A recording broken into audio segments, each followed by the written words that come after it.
Hello, fellow homebrewers. JP here, and I want to introduce to you the brand new Brewbuilt X1 Conical Series available at More Beer. More Beer sells the highest standard in homebrewing equipment, and the Brewbuilt Conicals are just that. They're made from mirror-polished 304 stainless steel, and they come with loads of features that you and I have been looking for. They have a full 2-inch bottom dump valve, which will eliminate your clogging issues, while the sturdy base includes 4 reinforced legs, just like those big Pro tanks do. More Beer also carries the Brewbuilt line of options and add-ons like casters, pressure kits, and even external glycol chillers. So you can find out more about the new Brewbuilt X1 Conical Unitanks by going over to morebeer.com for detailed videos on the entire line of Brewbuilt Conicals. You can trust Brewbuilt with your next fermentation, and you can trust More Beer to find the right conical for you. Brewbuilt at morebeer.com.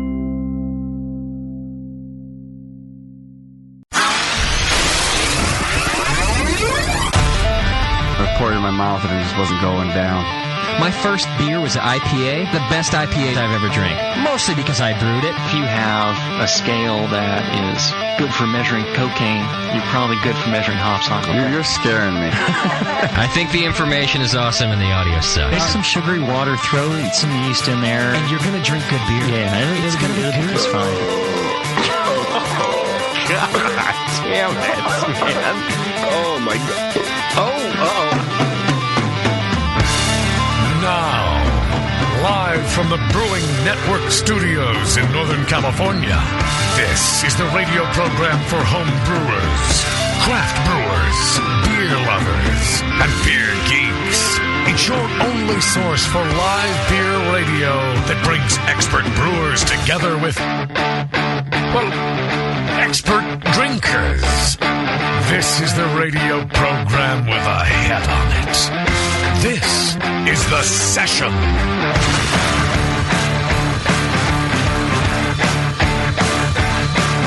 All right, good afternoon, everybody. Welcome to The Session. Back in the studio this week, and it's been a little while. We had a party weekend last week, otherwise known as our off day, otherwise known as officially reporting and doing work from the Boonville Beer Festival. That's just hangover day, wasn't it? It was officially hangover day. We are in bad shape, too. I've been in bad shape for a week since then, and I'm just getting back on the horse today. And I'm glad to see you, Doc. There was something in the cosmos today that actually told me you weren't going to be here.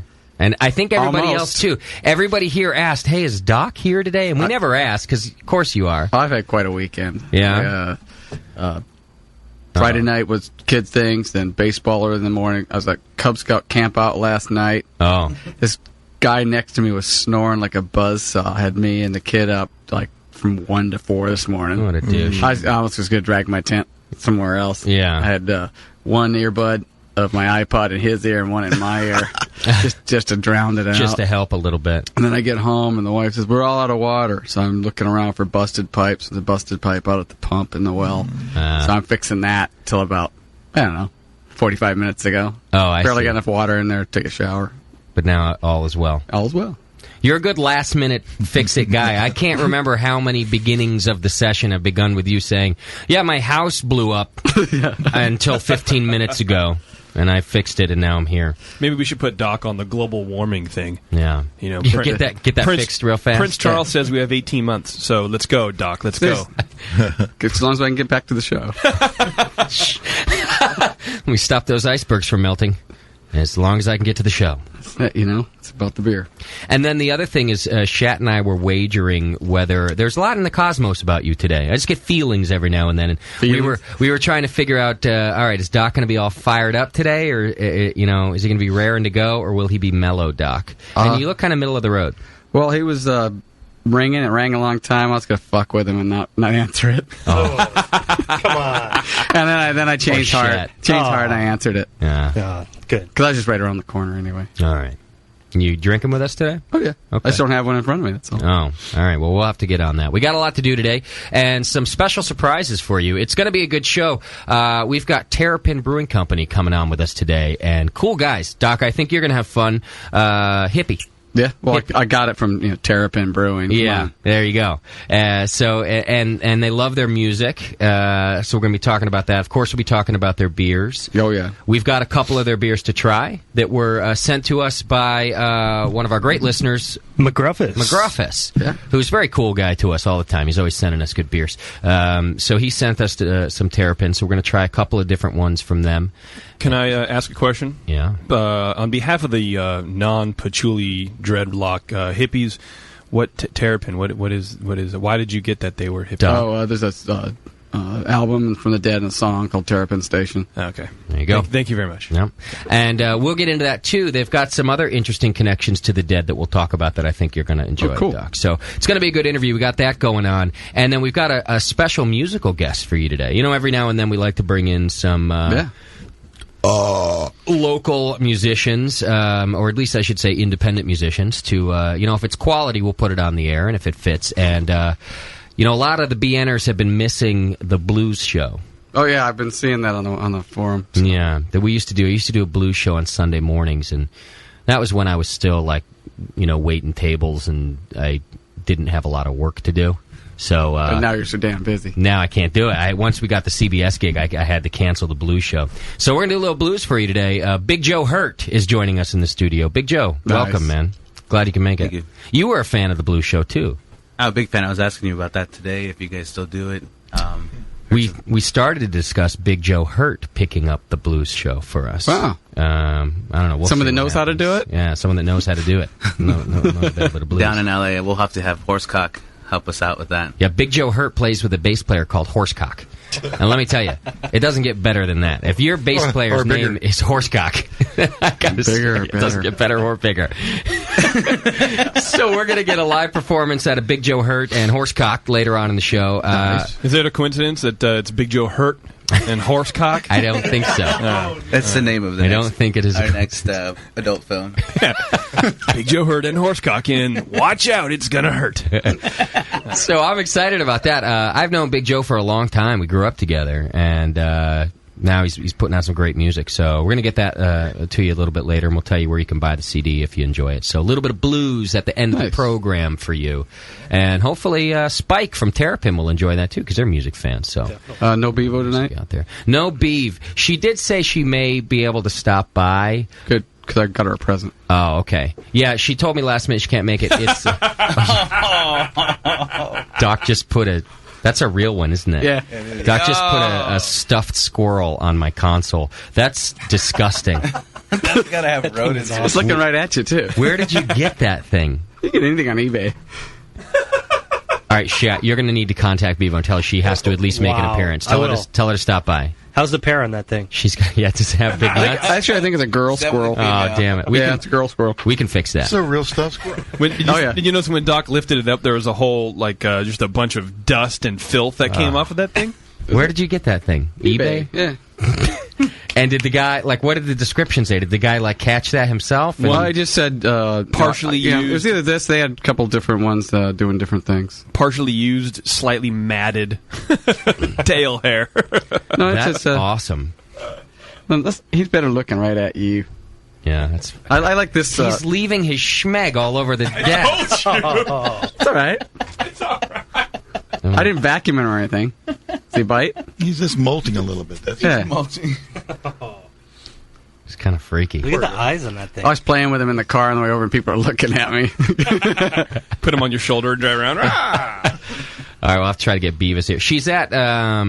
Sam has a couple sisters. One of them's a retard, and she's at her wedding shower today. She's at the Tard shower. Well, nice. So you aren't there? Better get a Good shower cap. I know.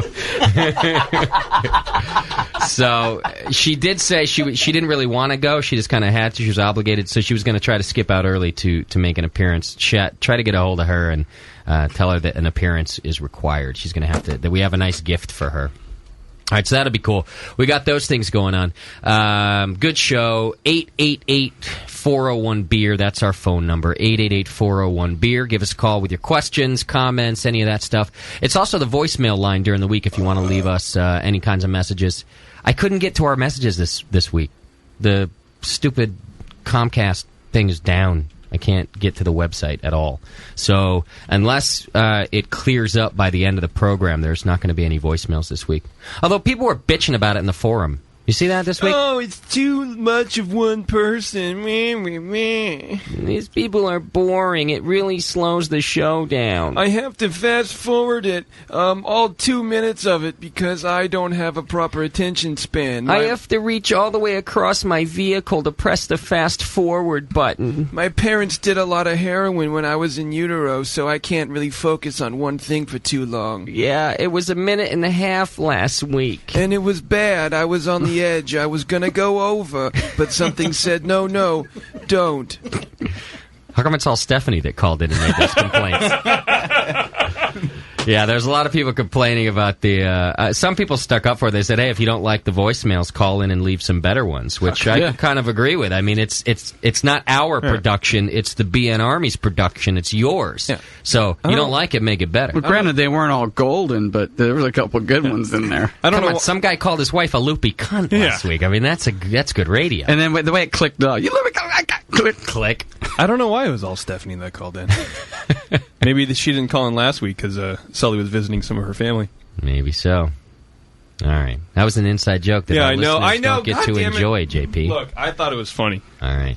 So, anyway, I won't be able to get to your voicemails this week, but we'll replay them all next week, or if I can get into the account later on today. It'll be 6 minutes. We'll just shotgun them, go through. Just there. But 888-401-BEER. You can also join JP in the chat room this week. Hi. Hey, JP. Yes? Lead fist today. Lead fist? Throw them out. I want a completely well-behaved and tame chat room today. Oh, I thought you wanted me to pull it out and... No. Okay. I want you to go ahead. I was thinking that. Kick people out. Lock them out. All right. Because you know what? You guys, you've been taking advantage of the chat room. You've been being dicks in there. I'm not going to lie about it. A few of you're just coming in there and you've been dicks. And Bevo's had to deal with you for a couple of weeks and throw people out, so forget it. And you know how much she puts up with. I mean, she married JP Sam. doesn't. Yeah, I'm kind of sick of it. I think you guys are taking advantage of it. So everyone needs to be nice. Or JP, I really don't care. Throw them out. Okay. Get rid of them. I don't care if you get all the way down to just 2 people in there. It's okay. They've all been really nice so far. All right, good. Keep it that way or you're getting chucked. Okay. You know, it's not our policy around here, but it might have to change. Zero tolerance. I can tighten up the whatever. You know, if this ends up being a more pleasurable experience for everybody in the chat room this week because we've done it this way, then we're switching over. We're going to go lead fist rules, which is different than that movie you own, JP. All right, I do have a great announcement for you guys as we get into our announcements this week. The Mayfair official Best of Show results came out yesterday. We actually got an early track on them, but I had to wait until today to give it out. The Brewing Network took the top 2 spots in the Best of Show of the Mayfair competition, which is an important competition, and we're real proud of this gentleman. You're gonna know his name when we say it. We're real proud of him. He's been doing a great job. He's a new brewer. The Brewing Network is his club, so it gives us club points as well. More importantly, for him, it gives him a nice leg up on California Home Brewer of the Year, doesn't it? The Mayfair's a big one for that, isn't it? Yeah, it's the first of the 3 competitions. So he's got a nice leg up. Runner-up, the Best of Show in the Mayfair competition, Mike Mraz. Club, the Brewing Network. Yeah. Official Best of Show beer Mayfair competition 2008. Mike Mraz, the Brewing Network has his club. Yeah. His 2 beers. What were they, Shat? The Goose was the runner-up, and his Extra Pale Ale. Extra Pale. Best of Show. So it wasn't even one of his sours, which was what we've kind of come to know him for, that won Best of Show was his Extra Pale Ale. You know you're pretty much a stud when you can lose against yourself. It's yourself. Yeah. How great is that? I mean, this guy's got to be... He's got to be stoked right now. So, congratulations. He's known as Kuda in our forum, so if you don't know the name Mike Mraz, he's Kuda in the forum. You've seen him around there. And, Shat, you got him booked? We're doing a show with him, right? Yes, on the 8th. He's going to come in and he's going to talk to us about using some non-traditional yeasts and a couple different ingredients that he's doing. It's really great because he really is a brand new home brewer for all intents and purposes. We're talking about 2 years here, I think, that he got into it, and he's doing great. He just went in hardcore and he's doing a great job and winning competitions. He's got a few going to nationals, right? Yeah, I believe he's got 3 or 4. Yeah. 3 or 4 going to nationals, so we'll see how he does over there. I think he's going to do great. Knock on wood. So, not only that, guys like this who are putting down the Brewing Network as their club. Shat, what'd you tell me this week? The Brewing Network is ranked kind of high up there as a club, right? We are ranked number 8 right now. We're number 8 in the country. Yeah, as point far as rankings on the points NHC board here. Yeah. There's a lot of clubs, right? Yeah, I think they're ranked 600. Like 600 clubs registered with the HA. So how about that? BN Army bringing it strong and getting us ranked number 8. Showing up. It's going to get us in trouble, Tasty. We were talking about this. You know, we start winning these things. And they're making some new rules for you. They're going to start changing the rules. Yeah. You can't be a national club, whatever. Well, some people might stop, entering as their own club and just switch over to the BN. To the BN, because we become a prestigious club. Well, I tell you what, another 30, 40 brewers, you'll have a chance to win the whole thing. Mm. Yeah. See, we used to be the Bad News Bears, Doc. Now we're like one of the top 10. The Mighty Ducks. Yeah, now we're the Mighty Ducks. There's a total of 21 moving on, advancing.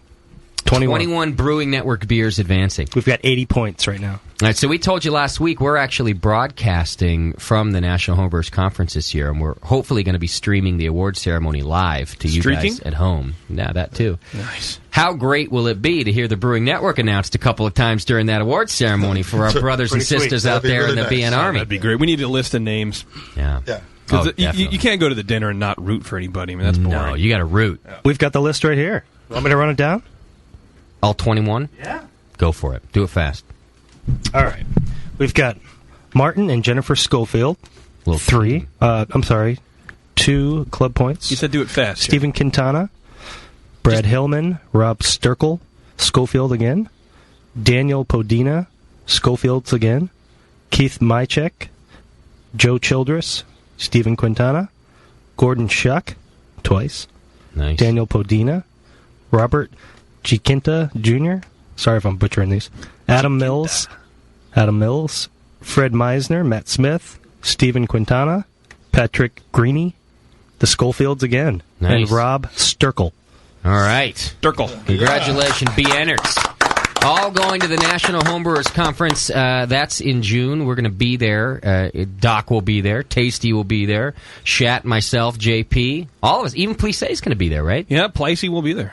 I was trying to get Beavis to fly in for the Friday, Saturday. You don't want to put her through that. I do want to put her through that. There's a total of 3 women out of 800 homebrewers. She can handle it, though. She can handle it. I did want to put her through that. Oh, man. Especially Friday night at club night. Trial by fire. Oh. I'm still trying. She'll have her own booth. She's at, just give her, exactly. Well, I think we're going to have a booth there, so I figured we'd just have her stand at it the whole time, and the rest of us go do stuff. You know what I mean? But I don't know. She has no vacation time left off of work, and people's eyes need help. Sam's not supporting her? She just quit. She should quit because we pay so well. So we're going to see if we can get her out there. But you're paying her? We'll all be there. All right, anniversary party. That is Saturday, June 14th. It's at Downtown Joe's in Napa. If you didn't know about it already, you should be there. You can still get flights. Southwest, pretty cheap. Find places to stay out there. Might be a couple rooms left at the official BN Hotel, the Travel Lodge, as of this week. That's the official BN Hotel? Oh, yeah. The Travel Lodge. But it's the Travel Lodge in Napa, so, Well, there you go. It's like painted nicer. It's like a fresh... smells like cork. Has a fresh coat of beige. Yeah, there's some raisins in there. Or if you're local, there's no reason that you shouldn't be there if you're a BN listener. Come out and hang out with us. We got a great thing going on. We've got a couple of bands playing, a little bit of some surprise music going on for you there. Also, we're going to have a rotating guest tap, which is we're going to get put on some really nice beers. So especially if you're coming from out of the area, you're going to get to try some things you never get to try. Plus all of Downtown Joe's beers. And I know that Colin is making sure he's ramping up to get some good beers on tap for us. We're going to be able to do a homebrew tasting right at the beginning, which we've never been able to do before. So if you come into the party, bring homebrew. If you're local, go ahead and bring a corny of it. You can bring kegs because we're going to have a whole tap set up, and Downtown Joe's would actually rather us do it on tap than have a bunch of bottles to deal with. But if you're flying in, I understand that. So just, bring some bombers, whatever you're going to bring, and go ahead and bring your homebrew. We're going to have a whole tasting from 5 to 6 o'clock at Downtown Joe's, and that's going to be a cool thing. And then we'll get on with the festivities after that. Everyone will be primed and ready to go. Hour of tasting each other's homebrews. People are going to bring their big beers. Yeah. So this is my double imperial chocolate watermelon stout. Yeah. Hour of that will be ready to go. Fermented in the sun. All right, keep signing up for your American Homebrewers Association memberships. You can do that through the store, and it's $38. You get the Zymergy magazine out of that. You get discounts at brew pubs. You're an official member. You get a discount going to the Homebrewers Conference. I think you get into the members-only edition of the Great American Beer Festival. There's a whole session that you have to be a member. You get a members-only jacket. That would be cool. They should give members-only jackets. That'd be great. Where would they find them? I mean, how Sam's Closet. Yeah. I've got 8 of them. So you can do that. And if you sign up through the Brewing Network store, it really helps us out a lot. Not just because we get a little cut from the price of it, but I'll tell you what, the American Homebrewers Association loves that we're selling a bunch of memberships. And it kind of keeps us strong in the community and keeps things moving, keeps us with a little bit of pull. You know, maybe if you guys want a little something extra out of the American Homebrewers Association in the future, you give us a little more weight if you keep signing up through us. So we're a pretty strong voice right now, I'll tell you that. Make us fat. Yeah, so sign up for your AHA memberships through us. And then also, I mentioned the donations. I've been mentioning them every week since we started. I want to mention a big thanks right now because a lot of you have really been coming through and signing up for the recurring donations and even one-time donations, and you're buying merchandise and you're doing stuff, and it's really keeping us alive around here. We're even running the air conditioner today. Oh, wow. I was expecting it to be pretty smoking hot. It's like 90 degrees in California right now. It's pretty hot. It's 90. And because you folks have been donating and really coming through, we were able to turn on the AC today. We've been sweating our balls off the rest of the week. Yeah. But at least on Sunday, we could afford to turn on the AC. See, and I'm freeballing for no reason now. For nothing. Yeah. So I really wanted to say thanks from the bottom of my heart. You guys have been awesome and really keeping us going. And please keep it up because I hope you've noticed that the programming is getting better. We're able to spend more time on things now, and we really hope that you can keep it up for us, and we'll keep it up for you. So keep hitting those donation buttons, and I really appreciate it. Send all your show ideas to Chad at thebrewingnetwork.com. C-H-A-D, Chad at thebrewingnetwork.com. Send all your insults to JP at thebrewingnetwork.com. That's JP, 2 letters, at thebrewingnetwork.com. And send everything else to feedback. So, you know how in the chat room, maybe you don't, people talk about what they're drinking, what they're brewing, what they're doing, that whole kind of thing. Sure. I'm drinking this beer, my home brew, it's a rye IPA, and blah, blah, blah. Friggin' Meister of Puppets. The kid, that ass clown. the 16-year-old. He goes, I'm having a really nice bowl of ice cream. Oh.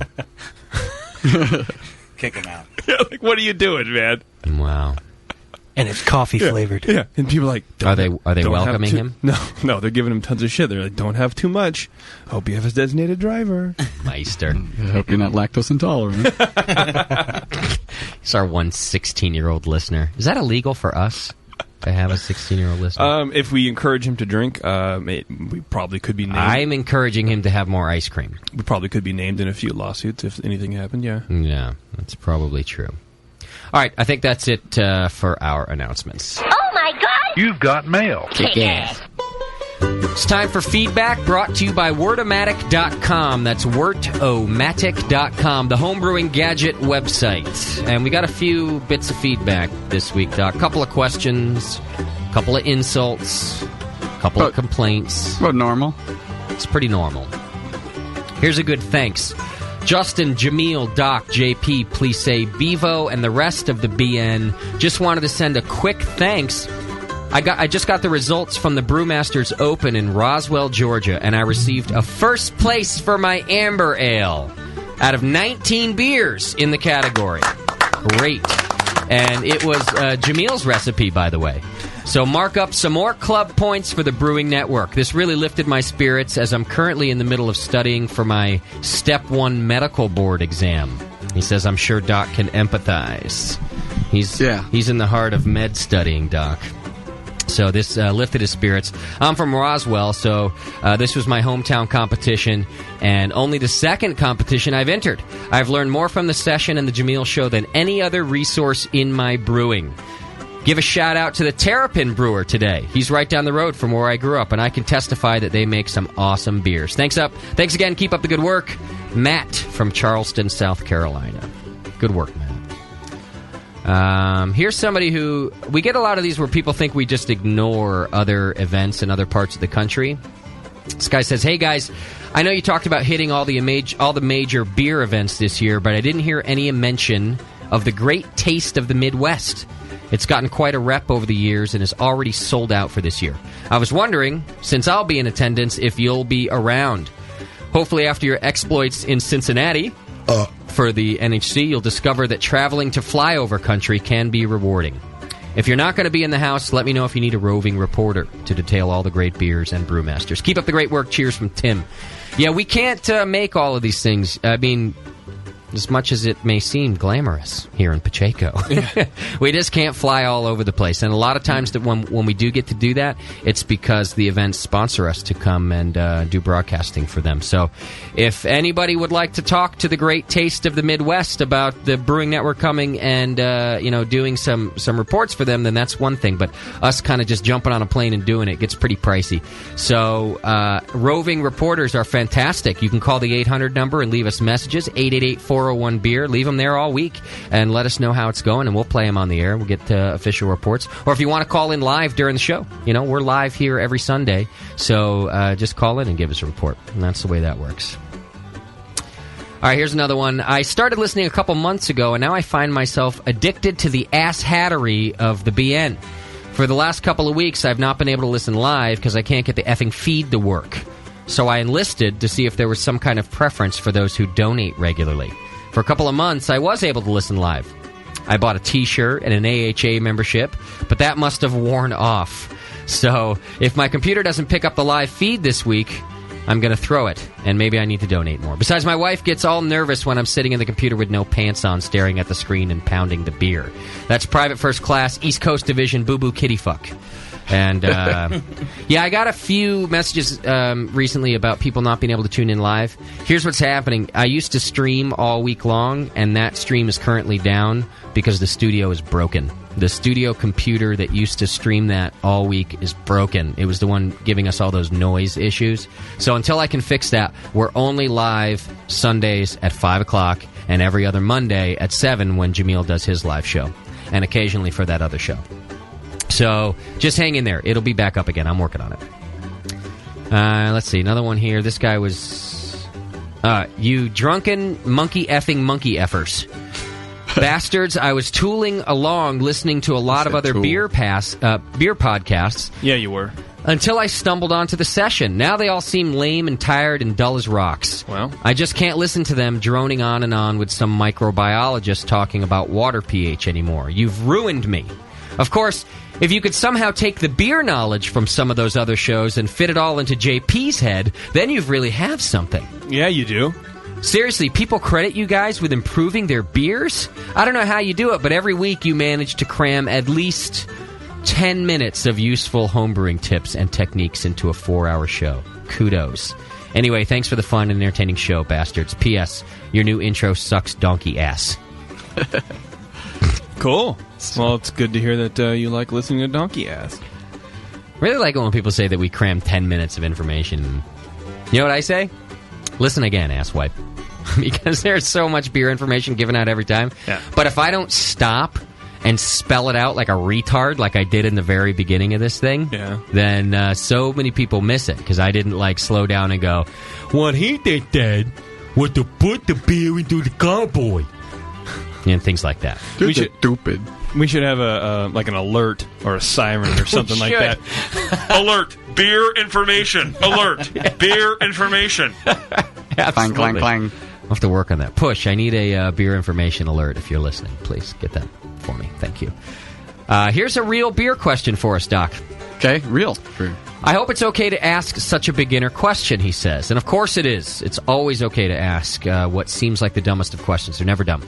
I'm planning an extract brew to begin with and have 3 fermentation options. A plastic fermentation bucket, a plastic fermentation bucket with a spigot, and a plastic carboy. All 3 vessels are made for 5-gallon batches. It seems to me that the easiest option is to ferment in the spigot bucket. This way I can bottle without transferring from one bucket to another. Although I understand I have to gently add priming sugar to the bucket before bottling, it seems that this option is easier than bucket transferring when I can run into all kinds of siphon contamination issues. Is there something I'm not thinking of? What do you guys think? Well, I think if he's could have used the spigot bucket first. he's going to have problems with sucking yeast over, or the tube coming over. Mm-hmm. And that's not the primary bucket's not the one you want to add the priming sugar to. Yeah. Put it in the bottling bucket, siphon over clean, and add it to that. Then you can put it in bottles. And actually, you can put that bucket up high with the tube on the spigot and a bottling wand, and it works pretty well that way. Absolutely. I'm, as a former bottler myself, as we all were, I suppose, I'm definitely with Doc on this one. When you say that you can gently put in the priming sugar into that primary and still bottle, you absolutely cannot. You really need to make sure you mix that priming sugar really well, or you'll end up with a six-pack of beers that are overcarbonated and a six-pack of beers with nothing. So you're really going to have to stir that vigorously to get your priming sugar mixed throughout. Beer information alert. Beer information alert. Now, the spigot is great for bottling, though, so if those are your choices, I would say ferment in the bucket without a spigot. Right. Transfer with a siphon to the bucket with a spigot, and bottle out of your spigot bucket. And if you can handle it, put some CO2 into the bucket before you transfer it in there. Great. And you're stirring it. Don't stir it a lot. Vigorosely is tough because you got to put oxygen in there. Yeah, I don't mean churning like a lot of bubbles, but a good, a good mix. Yeah, gently for a long time. Yeah, there you go. It's just you want an even solution is the point. So whatever you got to do to get an even solution. But Doc, that's great advice, Doc. And beer information alert.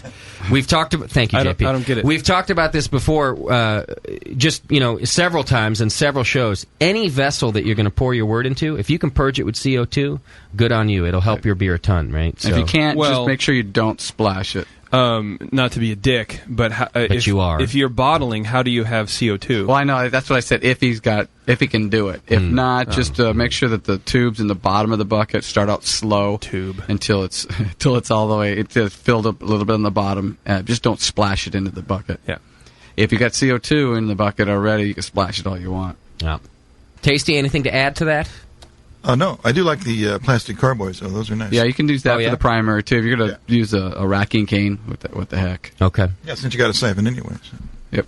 All right. Why do you like the plastic carboys? Because they're not dangerous? Yeah. Yeah. They haven't killed anybody. You don't have to deal with the lid. Yeah. That's all true. Yeah. Yeah, they're easy to... There you go. That's good. So use the plastic carboy, transfer into your spigot bucket, and... you're good to go. And then in your spigot bucket, of course, is where you put the priming sugar. So in the secondary bucket. Yep. And then you're in good shape. All right, here is my complaint email of the week. Did it ever cross your mind that there might be listeners out there that would like to hear the information you have about brewing without the offensive language? After listening to a couple of shows, I have deleted them from my iTunes. The foul language adds nothing to your show. If you cleaned up your potty mouths, you wouldn't lose any of your current listeners, and you might even gain a few more. The foul language does nothing for me. It is offensive and totally unnecessary. I hope you guys think about this, as I truly believe it would improve your show if the language was considered. Potty mouth. Potty mouths, even. Wow, I didn't know. I didn't know this was 1884. Yes. Or like we actually have the FCC on us. Yes. It's our newfound freedom. It may surprise a few of you. Freedom isn't free, Doc. No, it's not. There's a hefty fucking fee. Yeah. I think there's a song in there somewhere. Yeah, we should write it. It has crossed my mind. I know it's strange. I think about stuff from time to time. Boobs. Beer. Peanut. No. Occasionally this program. Yeah. And it has certainly crossed my mind that our offensive language is not for everybody. On a whole, though, adult programming, adult content, and I really, really like the F word. I just really like it. I've liked it since I was about 11. I don't know why. Maybe I wasn't raised right. It's cathartic. It's cleansing. It's expressive. It's so just. It's colorful. And I don't believe, actually, that language per se is offensive. I think that people are offensive. So there's nothing offensive about the F-bomb, only how the person throws it your way. And anyway, I certainly think about it all the time. And people, that you're not the first person to mention the language deal. I just, and we have done a clean show. We did do a clean show. We got a lot of complaints about it. We didn't like it. was too hard. It was very difficult. It sounded a lot like this for most of the show. Because no one really knew what to say. We're really dumb around here. I mean, there's a lot of Doc might be a doctor, but we're just a bunch of foul-mouthed idiots, if you think about it. Well, there's a lot of half sentences because we had to stop. Yeah, we were like, this is really good. Yeah.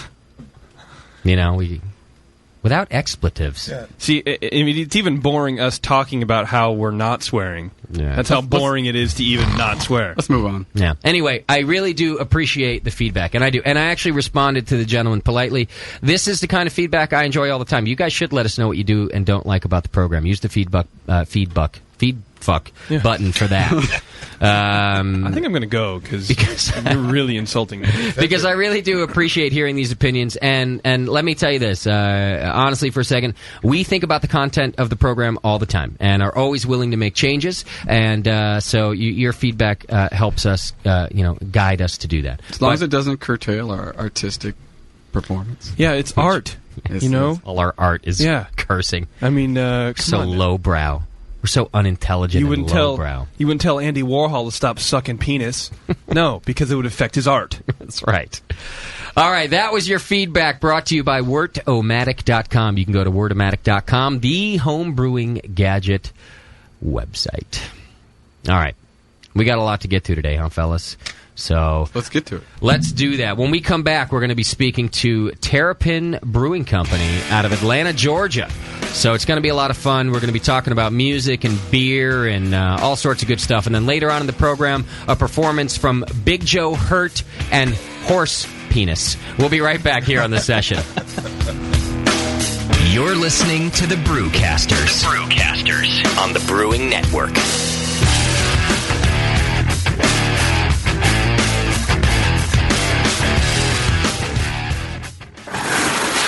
Hey, Push, the new brewery's looking good. Thanks, Finn. Piece by piece. Well, let's fire her up. Whoa! Is that a new kettle? Yeah, just got it brand new, but paid half price. What? And that blade scale? 40% off. The new tap handle? $5 instead of 13. Got a new regulator for the brew stand, too, but $5 instead of 25. Dude, where are you stealing all this stuff from? Where else? The More Beer deal of the day. Announcing the Beer, and More Beer deal of the day. Every day, a new fantastic deal from big items to small that will blow you away. Boil kettles, carboy carriers, sterile siphon starters, digital timers. Watch morebeer.com every day for a new deal, and you just might find the item you've been waiting for at a price you cannot believe. Hurry, because stock is limited on most items. And that sweet Guinness cap, let me guess. The More Beer deal of the day. Yeah, I knew it. Come on, let's brew something. Find the More Beer deal of the day at morebeer.com. Celebrity voices impersonated. When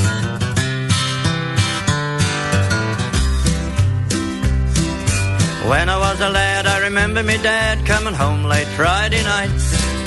Mum'd be there, she'd give him the glare, 'cause he'd be as high as a kite.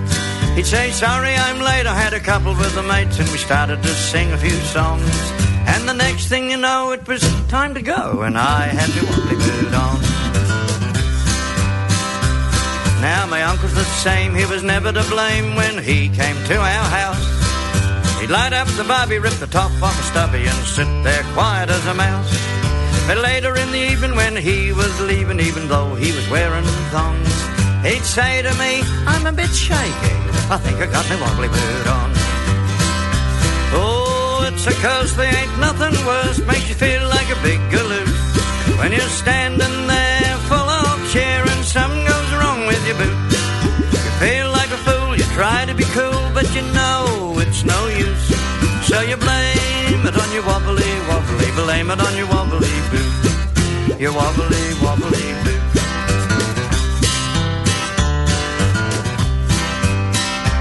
Well, that was years ago, and now I know all about these worldly things. How you gotta have some good times in your lifetime, have your little flings. But early in the morning when you're yawning and you're not feeling too strong, you're wishing over and over you'd stayed sober if you didn't have your wobbly boot on. Oh, it's 'cause there ain't nothing worse, makes you feel like a big galoot. When you're standing there full of cheer and something goes wrong with your boot. You feel like a fool, you try to be cool, but you know it's no use. So you blame it on your wobbly wobbly, you blame it on your wobbly boot. Your wobbly wobbly boot. You know, Slim, it's a dirty job, but I reckon somebody should look into this little matter. That's right. Because it seems to me the bootmakers must be using wobbly leather. It's a flaming disgrace to the Aussie race, and it's gone on for far too long. They should make them stronger, make them last longer. Then we wouldn't have that wobbly boots on. Oh, yeah. Oh, it's a curse, there ain't nothing worse. Makes you feel like a big galoot. When you're standing there full of cheer and something goes wrong with your boot. You feel like a fool, you try to be cool, but you know it's no use. So you blame it on your wobbly wobbly, you blame it on your wobbly boot. Your wobbly wobbly boot. You blame it on your wobbly boot.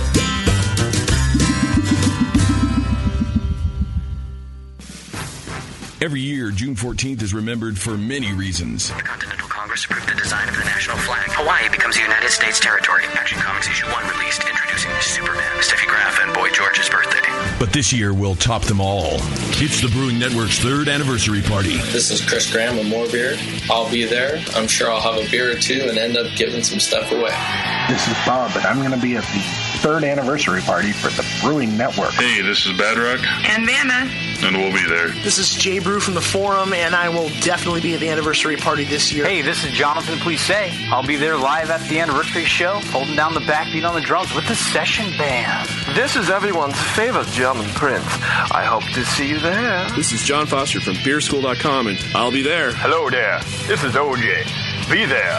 Oh, I'll get ya. Come celebrate 3 years of live beer radio at Downtown Joe's in Napa, Saturday, June 14th. See you there. Don't miss it. This is www.thebrewingnetwork.com. Sit down next to it, grab yourself a paper towel, and watch those yeast have sex. You're listening to the Brewing Network. The Brewing Network. Saving your life. One beer at a time.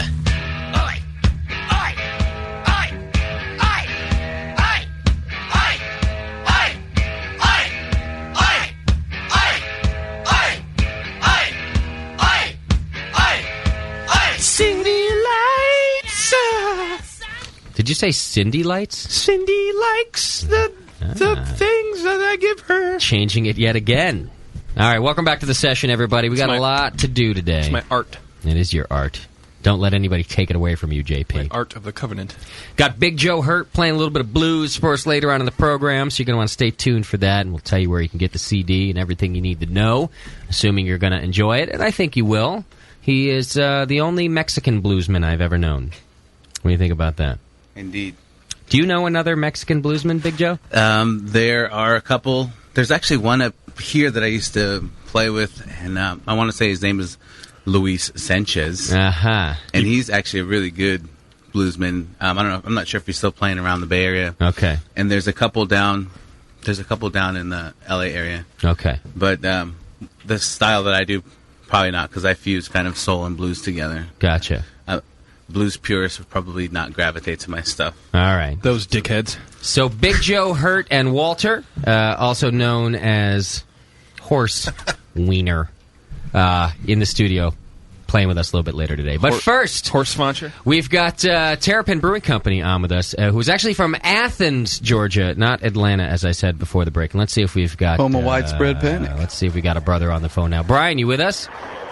I'm here. Hi, guys. What's going on? Oh, not a lot. Just drinking a couple of beers and ready to speak with you, my friend. Now, I see your name here it's Brian Spike Buckowski. Do we just go by Spike? Yeah, Spike's probably the easiest thing to go by. That's what probably about 95% of the people call me, so I think that would work. Okay, all right. So we'll just go with Spike. That works for me. Nicknames are kind of popular around here anyway, so that works out just fine. I hear you're at a beer dinner tonight, Spike. Yeah, I'm actually at the Five Seasons Brewing Company in Atlanta, Georgia. This is where I basically cut my teeth in brewing. I worked here about 4 years before I got Terrapin off the ground, and a buddy of mine is the brewmaster here at Glen Sprouse, and we're actually having a I guess you kind of call it an Irish funeral. We've got a chef recently passed away at the 5 about a month ago, and we are actually having a 13-course beer dinner tonight, and I think we're on like course 6 or 7 right now. It's pretty amazing, so we're having a blast. Okay. See, I'm not Irish, but man, do I hope for an Irish funeral myself. I mean, what a good way to celebrate somebody's life, right? And absolutely. I mean, go out with a bang and just keep celebrating. Yeah. Well, I'm sorry to hear about your friend, but I am happy to hear the way you're celebrating his life. That's a good thing. Yeah. So, well, let me ask you this then, because it sounds like you're right in the middle of this this dinner. Are you going to be all right to spend some time with us? Oh, yeah, absolutely, guys. I mean, like I said, they knew what was going on, and I said, hey, man, just hook me up with a little extension cord so I can keep my phone charged and keep the food and beer coming, and I'm just going to be just fine. All so right, great. We're going to have a great time on and off the air. Well, you could just pass us around the room, I guess, later if you want. Exactly. All right, that sounds good. So Spike is from Terrapin Brewing Company, and you guys are out of Athens, Georgia, and some interesting things we have to talk about with you today. Although I want to start with a Grateful Dead reference because let me tell you who you're going to be speaking to today. We've got a few co-hosts in the room. I'm Justin. We got Doc, who is he's our resident Deadhead. And right on. We've got Tasty McDole, who actually was over at Phil Lesh and Friends just this week, weren't you, Tasty? Sure. Oh, man, I heard there were some incredible nights. I think he did a 4 or 5 night run at the Warfield doing a couple of albums, and Bobby came out for a second set and on the first night, and I'm just like, I was so jealous. But my buddy went out, and I think he's the taper, so he better bring some good tunes home with him. Oh, good. Yeah, you were there, Tasty. That was a great event. Yeah, they did like 2 albums each night. Wow. Yeah. I should have sent you with my recorder and plug into the board just like a true hippie. Yeah, there's plenty of plugins there. And then producer Shat, he's here with us today. And then JP is also going to be asking questions and directing questions from our listeners in the chat room. And, of course, listeners, you can also call 888-401-BEER if you want to ask questions. So tell me about the Terrapin reference to the Grateful Dead and what you guys are doing out there. Yeah, I mean, the whole Terrapin thing, it's a long and convoluted story, but my business partner and I met back in '97. I had just graduated American Brewers Guild out in Woodland, California, and my first brewing job was actually at a brewery called Atlanta Brewing Company here in Atlanta, Georgia, and I had a boss, and then myself, I was the head brewer, and my business partner today he used to be the cellarman at Atlanta Brewing Company. So the whole story goes is we all met, and we decided to go out to a Atlanta Braves game, and I think it was early April. It was opening game, and our boss took us out to the Braves game. And we got back the next day, and our boss proceeded to get chewed out by the owner of the company. Really? And it was just, why'd you take... it was a team-building thing. I mean, he took all of us out to go to the Braves game and just have a day off and a team-building thing. And, well, he got his butt reamed out the next day. And Terrapin it all came about... It was just a joke. We're like, oh, we'll show him. We'll put a business plan together, and we'll make our own brewery. We're going to start our own brewery. Okay. And that's how it came about. And it was funny because when we kind of looked at each other about a week after being all mad at the boss, and we're like, we're going to do this, and we kind of looked at each other and go, we can do this. We can put this together. We can pull this off.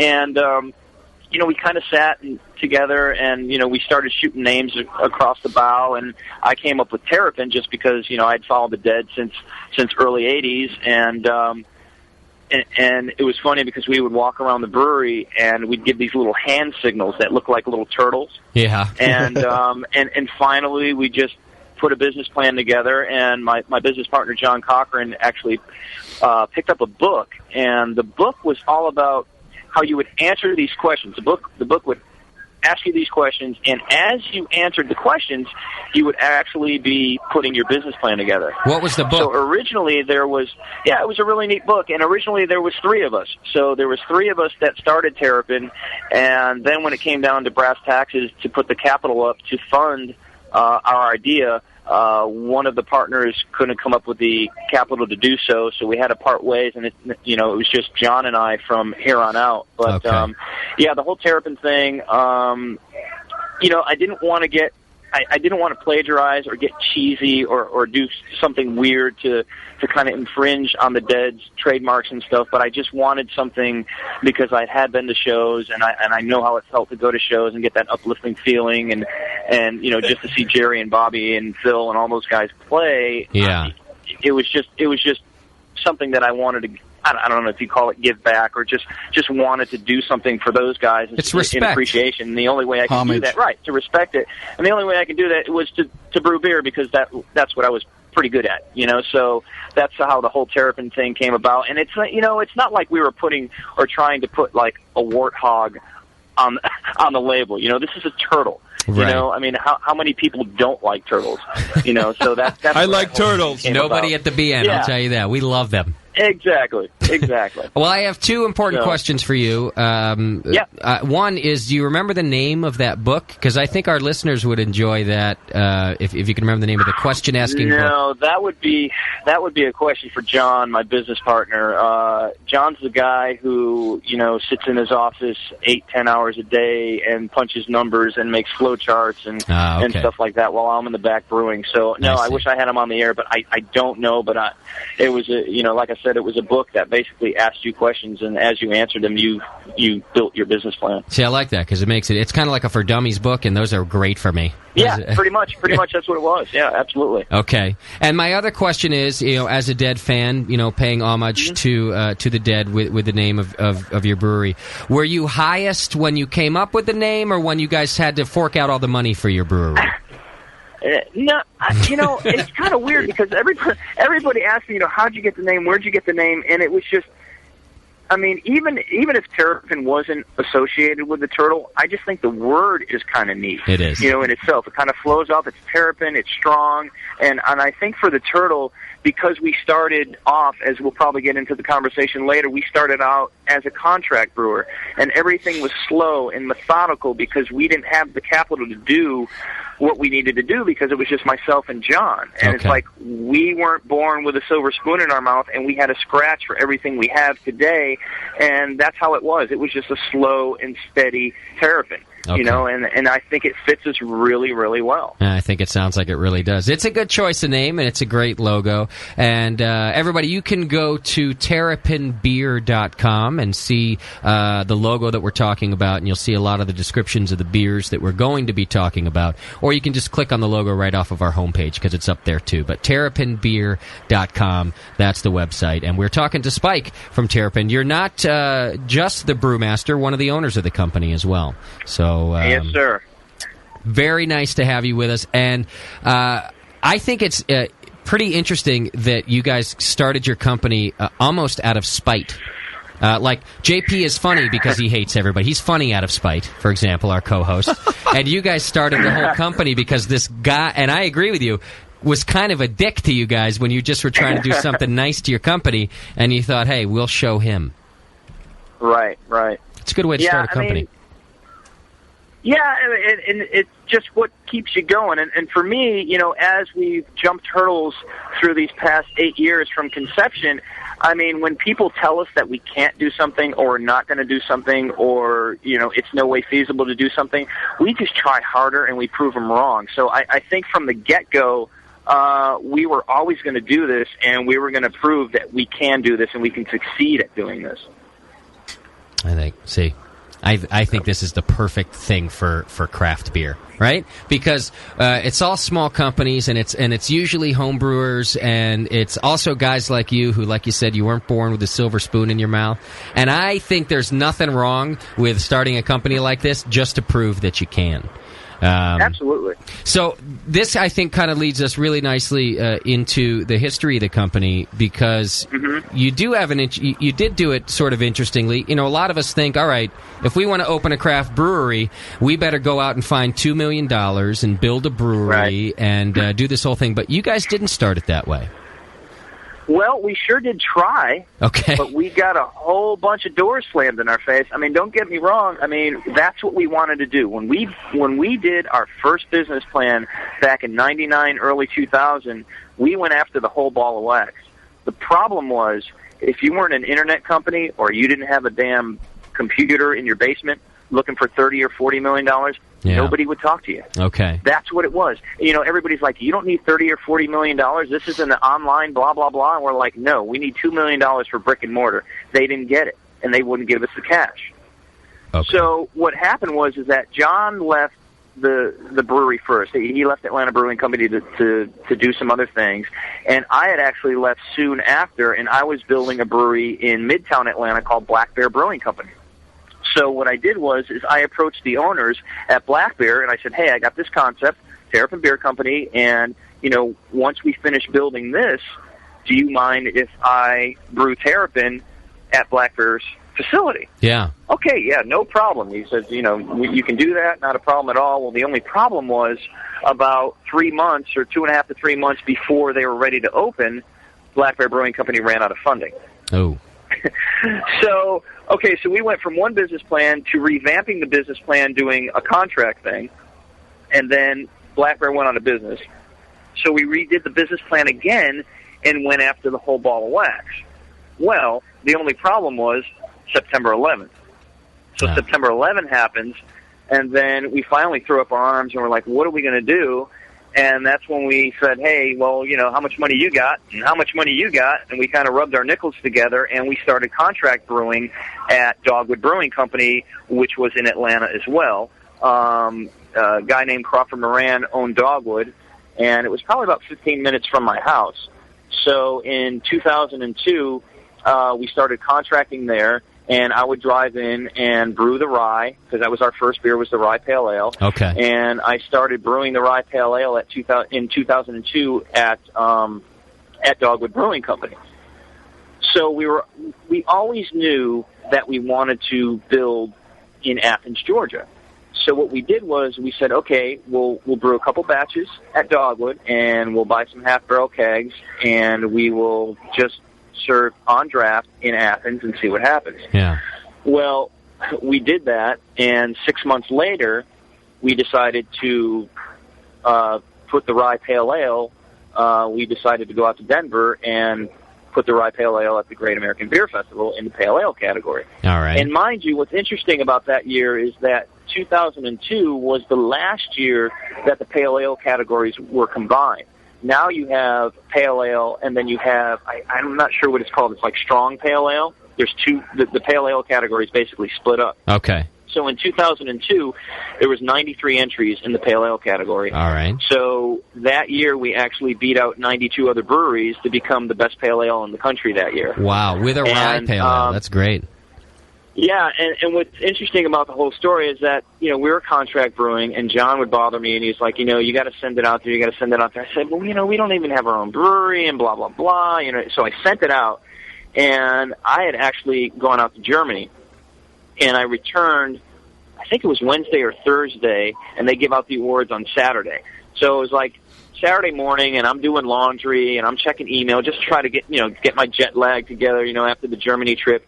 And I get the call from the brewmaster out in Denver from Dogwood Brewing Company, and my buddy Matt. He's like, Spike, you guys just took the gold medal for the Pale Ale category. I'm like, dude, shut up. I'm jet lagged. I'm hungover. I've been drinking for 2 weeks. I'm just like, leave me alone. He's like, no, really. You guys won the gold medal in the Pale Ale category, and that was pretty amazing. I mean, it was our first competition we ever entered in.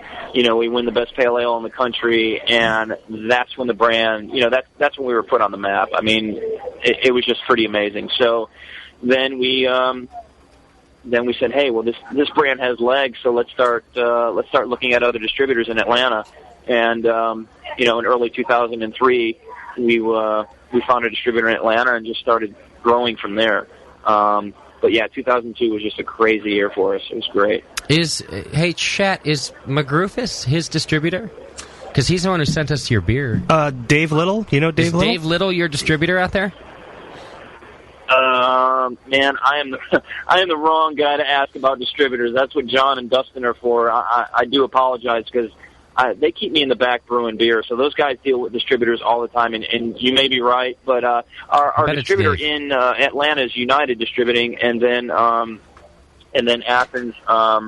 We have Better Brands in Athens. Okay. Well, it's not that important. We're just curious. He's a listener of ours, and he actually sent us a couple of your beers. We're going to be trying your rye PA today. And Excellent. Cool thing about that is, it was over a year ago now. And Doc, you may remember this. One of our listeners, Crotch Rot, sent us a homebrewed rye PA. And it's a clone of yours, Spike, and we really enjoyed it here. And he just told me today, he contacted me today, hey, you guys remember that rye PA you tried? That was a Terrapin clone. So here's what we're going to do. We're going to be tasting your rye PA a little bit later, and then I'm going to read you the recipe that he sent me. And I'm curious how close it is to your rye PA recipe. I think it'll be fun to do. Yeah, absolutely. That'll be fun. Absolutely. All right, very good. Now, how about this? Let's back up a little bit and talk about your home brewing, because you obviously started as a home brewer before you got into all of the professional stuff. Tell me about that. Well, that was interesting. I when I graduated college, and I'm not going to tell you the year and give away my age, but when I graduated college, I moved to Florida, and my college roommate moved out to Berkeley, California. And we always kept in contact with one another. And back in, it was 92 when I moved to Atlanta. And that year, we always talked and stuff. And he's like, hey, Spike, have you ever tried home brewing? And I'm like, no. He goes, well, you really got to try it, blah, blah, blah. And I said, well, I'm moving to Atlanta, and we got a house, we got a basement. And I said, that's probably, a good place to start because the basement's cold and all that kind of stuff. So, just started homebrewing back in 92, 93, and obviously fell in love with it, won some competitions.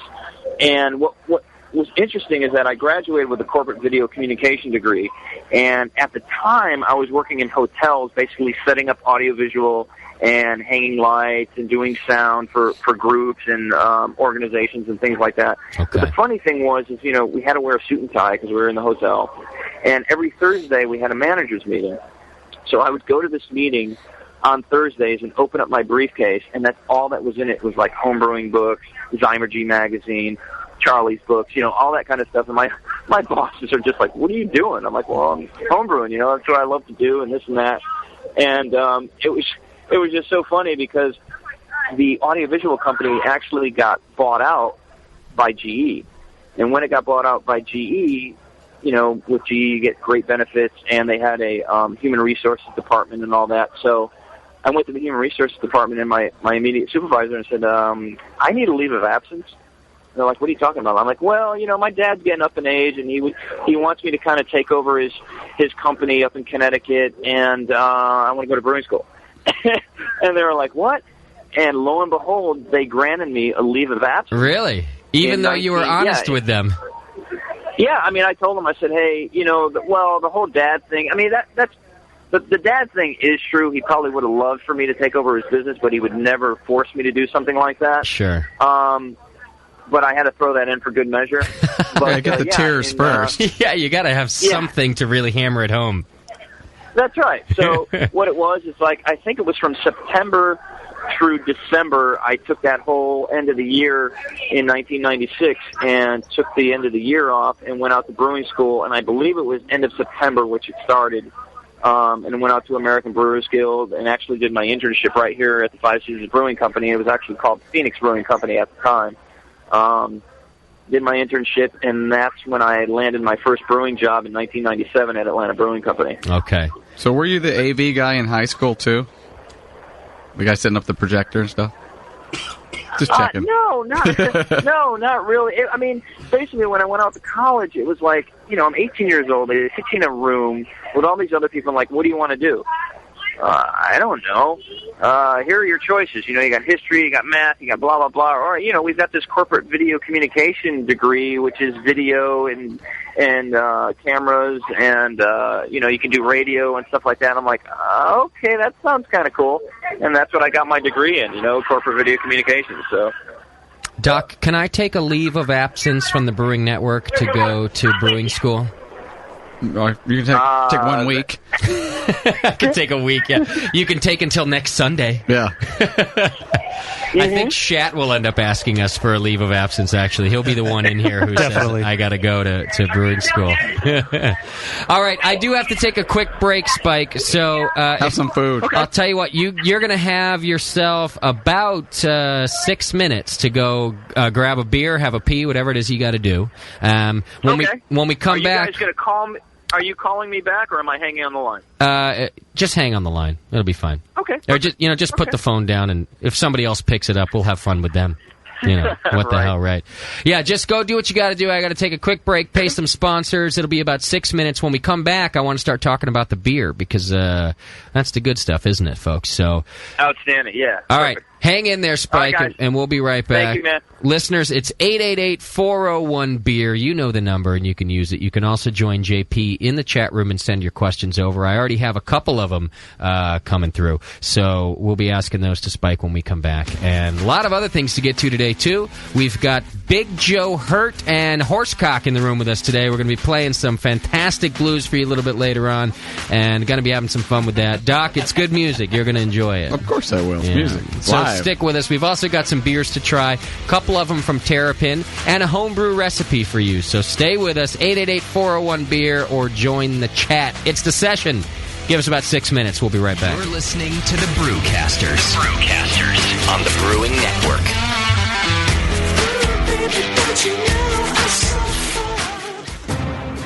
Every year, June 14th is remembered for many reasons. It's the 165th day of the year. Margaret Jones was hanged for witchcraft. The U.S. House of Representatives passed the 1937 Marijuana Tax Act. But this year will top them all. I'm getting my fancy Bavarian pamphlet out. I've had one too many sausages. It's the Brewing Network's 3rd anniversary party. Oh, this thing is going to be working. John, does it work? Yeah. Is it working? You gotta press the red button. I did press the red button, John. I just wanted to tell you all out there on Radio Land that I will be at Downtown Joe's in beautiful Napa's for the anniversary party. I will definitely be at the anniversary party this year unless something comes up that's cooler to do. Okay, while John is not here, I'm going to the anniversary party. And what? What are you... Nothing. Take it off. Go back to work. Come celebrate 3 years of live beer radio at Downtown Joe's in Napa, Saturday, June 14th. Don't miss it. Be there. Valley Brewing Company is Stockton's premier microbrewery and family restaurant in the heart of Stockton, California, just off the Miracle Mile. Brewmaster Steve Altamari crafts a full array of award-winning ales and specialty beers, from their Hitman Gold American Pale Ale to their Black Cat Stout, or any one of their monthly specialty brews, like Valley's Uber Hoppy Imperial IPA. And the best part is, you can now purchase kegs of Valley Brew to take with you from their all-new 30-barrel brewery, now open in Stockton. So pick up a keg and get a taste of one of California's oldest brewing traditions. To find out more about Valley Brewing's historic past, their selection of beers, or family-friendly restaurant, visit them online at valleybrew.com. Or stop by and sample the beer at 157 West Adams Street in Stockton, California, where pitchers are just $5 all day on Sundays. I have got the easy life, I've got the master plan. Nothing I do revolves around that no-good wandering man. When he first walked out on me, I was busy feeling blue. But now my life is simple, there's just two things that I do. When I'm not drinking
Attention homebrew shop owners at Fermentap. They know you're tired of buying the same old gear that everyone else has. That's why Fermentap offers the newest and most cutting-edge brewing equipment known to man. Since 1998, Fermentap has been leading the fight against the boring and mundane by offering strange, unique, and just plain smart equipment. Like their stainless domed false bottoms. Never deal with the floating plastic hassle of other false bottoms again. And since they're made from stainless steel, they'll last a lifetime.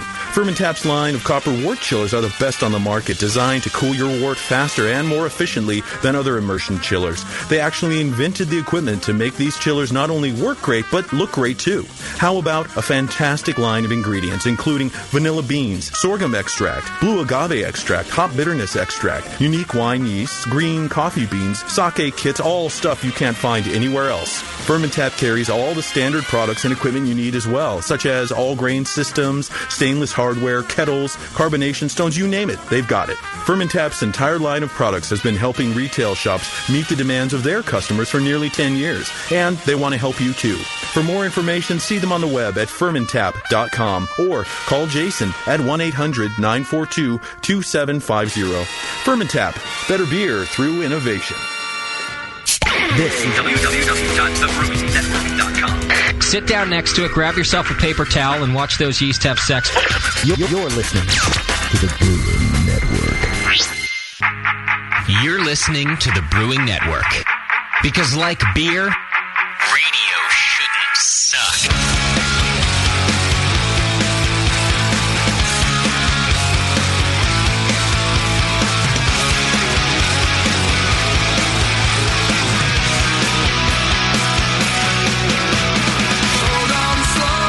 All right, boys and girls, welcome back to the program. It's The Session, and we are here with Spike Buckowski from Terrapin Brewing Company out of Georgia, hanging out with us and taking time out of his beer dinner even to hang out with us. We still got you, Spike?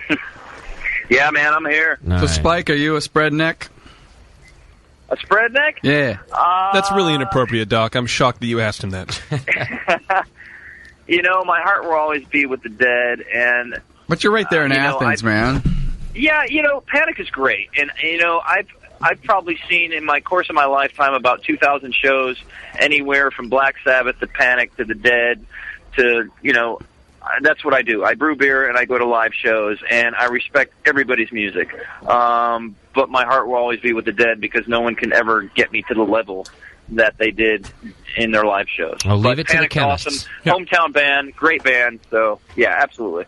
So everybody, of course, Doc's lingo refers to widespread Panic fans. Yes. Yeah. They're based out of Athens, Georgia. So Spread Yes, heads. they are. Oh, they're based right out of there. Okay, I gotcha. Uh-huh. Yep, they sure are. Very nice. So we're talking with Spike. You can go to terrapinbeer.com and look through the beers and find out a little bit about the company. They got a great website. It's easy to use, terrapinbeer.com, or just click right off of our homepage and you can check it out. Hey, tell me a little bit about the beer dinner. Have you had anything worth mentioning tonight paired with some nice food? Man, I've had some incredible stuff. I mean, we've had this wild game meatloaf, which is incredible. We had something called a pizza cheeseburger, which I can't even explain, but it was just divine. Had a great salad, had some duck confit, had some fish that was just brought up from Florida yesterday. I mean, it's a 13-course meal.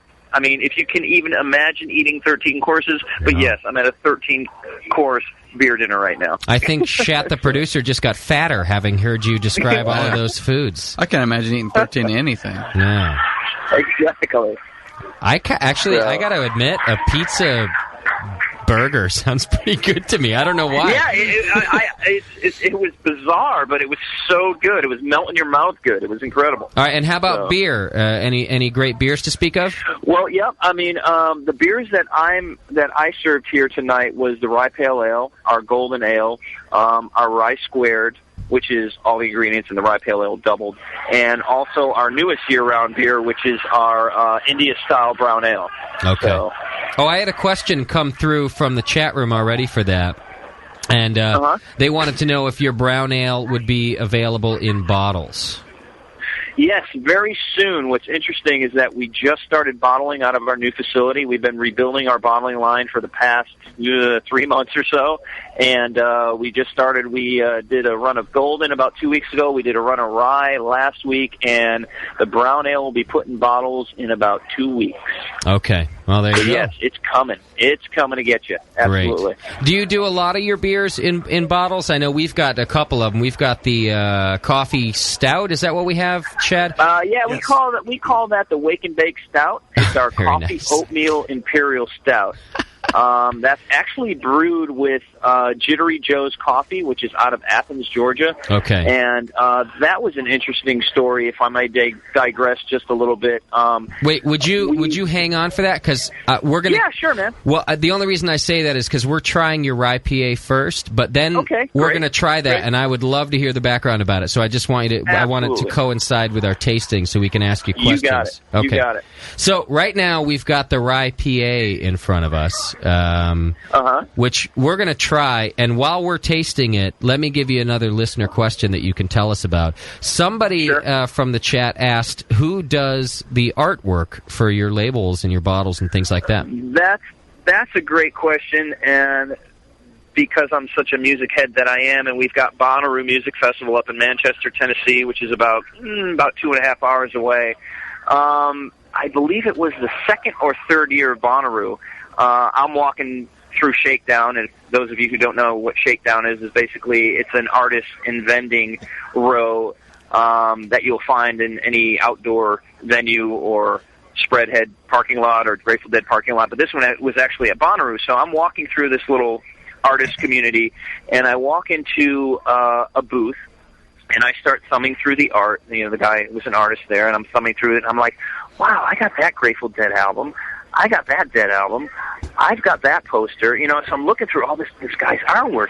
And at the time, we were draft only, and we were going to go into bottles, but we didn't have an illustrator, you know, anything like that. So the guy who was actually the artist there, his name is Richard Biffle, and he wasn't in the booth at the time, and his assistant was. And I'm like, do you think Richard would like to talk to me about designing six-pack carriers for a beer called Terrapin? Oh, yeah. And she's like, well, come back in about an hour and talk to him. So I came back in an hour, and Richard was there, and, you know, we hit it off, of course, and like I said, he did a lot of artwork for the Dead, and he still does some artwork from the Dead. I'm not sure if you've ever seen the album Rockin' in the Rhine or Stepping Out with the Grateful Dead. I mean, he's done just a bunch of artwork for him, and we hit it off, and he designs all our packaging. Great. And what's interesting is that Richard is our illustrator. So I found this out, that there's a difference between an illustrator and a graphic designer. A graphic designer basically puts all the illustrations and the words and all that and does your packaging. Well, Richard knew a guy named Chris Pinkerton who used to work for Liquid Blue. And if you guys know, Liquid Blue did a lot of stuff with the Dead, doing their hats and their shirts and all that kind of stuff. So Chris used to work for Liquid Blue but had branched out to having his own company. Okay. So now we've got like one of the best art teams, I think, out there, and one being Richard, who does all the illustrations, and then Chris, who does all the packaging design as far as putting all the artwork in and things together on the package. So these guys are great, and basically what we told them is, you know, before we got started with the whole venture, it was like, just go into a supermarket or a package store or a liquor store and walk up and down the aisles, look at all the packaging, and then design something that'll absolutely blow you away. Wow. And what I tell everybody is, like, I think we've got the best packaging on the shelf, and it's the packaging that makes you buy the first impulse buy. Sure. But it's the beer inside that bottle that's going to make you come back for more. That's a good point, and you know, I think it used to be, if you were a craft brewer, and we're talking about a long time ago now, you were fine just to be a craft brewer. If people wanted craft brew, they'd pick you up. But now the market really is it's fairly saturated, and you go to the beer aisle, and you're just looking at a ton of different craft beers. So you're right. The bottles do look great. Doc, what do you think? You've seen a lot of the Dead artwork. Are you stoked about these bottles? Oh, yeah. This is really nice artwork. Looks good, right? Yeah. The turtle's playing a banjo, which I love that. Doc's a banjo player himself. So, well, all right. So we've had the beer, we've had the rye PA here, and I got to say it's pretty nice. I'm not a big rye fan. In fact, every time we have one on here, I say that because I don't like the spicy bit about the rye. But this one's really nice and smooth. It's a good pale ale. What do you think, Doc? About this? Like it's easy drinking. If I bought one, I'd buy more. Yeah, definitely. I'd go right back for like that. You're saying, there's so many out there, and if the packaging makes you want to buy this one, you might not. You get to the beer and you're kind of disappointed. You wouldn't maybe want to have it again. But sure, maybe somebody's never tried a rye pale ale, and it's just different enough to make you want to come back for some more. I think you're right about that. Even my dislike for rye, if I saw a bunch of pale ales and a rye PA, I'd be inclined to check it out just to see the difference. Yeah, what I like about it is that a lot of like rye things, I think. For some reason, they feel they need to have a lot of malt behind them and a lot of bitterness, But there's really not. You get a lot of the rye, and then you get a nice balanced bitterness. And I think depending on the hops that you pick, like you guys know, this might be a beer alert for everybody, but some hops are spicy, some hops aren't. Sure. And I think if you pick something that has a smooth bitterness, or Beer information. Beer information. It's our beer alert. Yeah. My favorite beer is the American Pale Ale. Well, there you go. It was sent to me in real time. I've never heard it before. Yeah, and that's what I like about it. It's the rye is definitely up front, and the bitterness carries it through. There's not a whole lot of the spiciness that you were talking about, Jay, and nice. It's really well balanced. It's the best rye beer I've had. Really? As a matter of fact, yeah.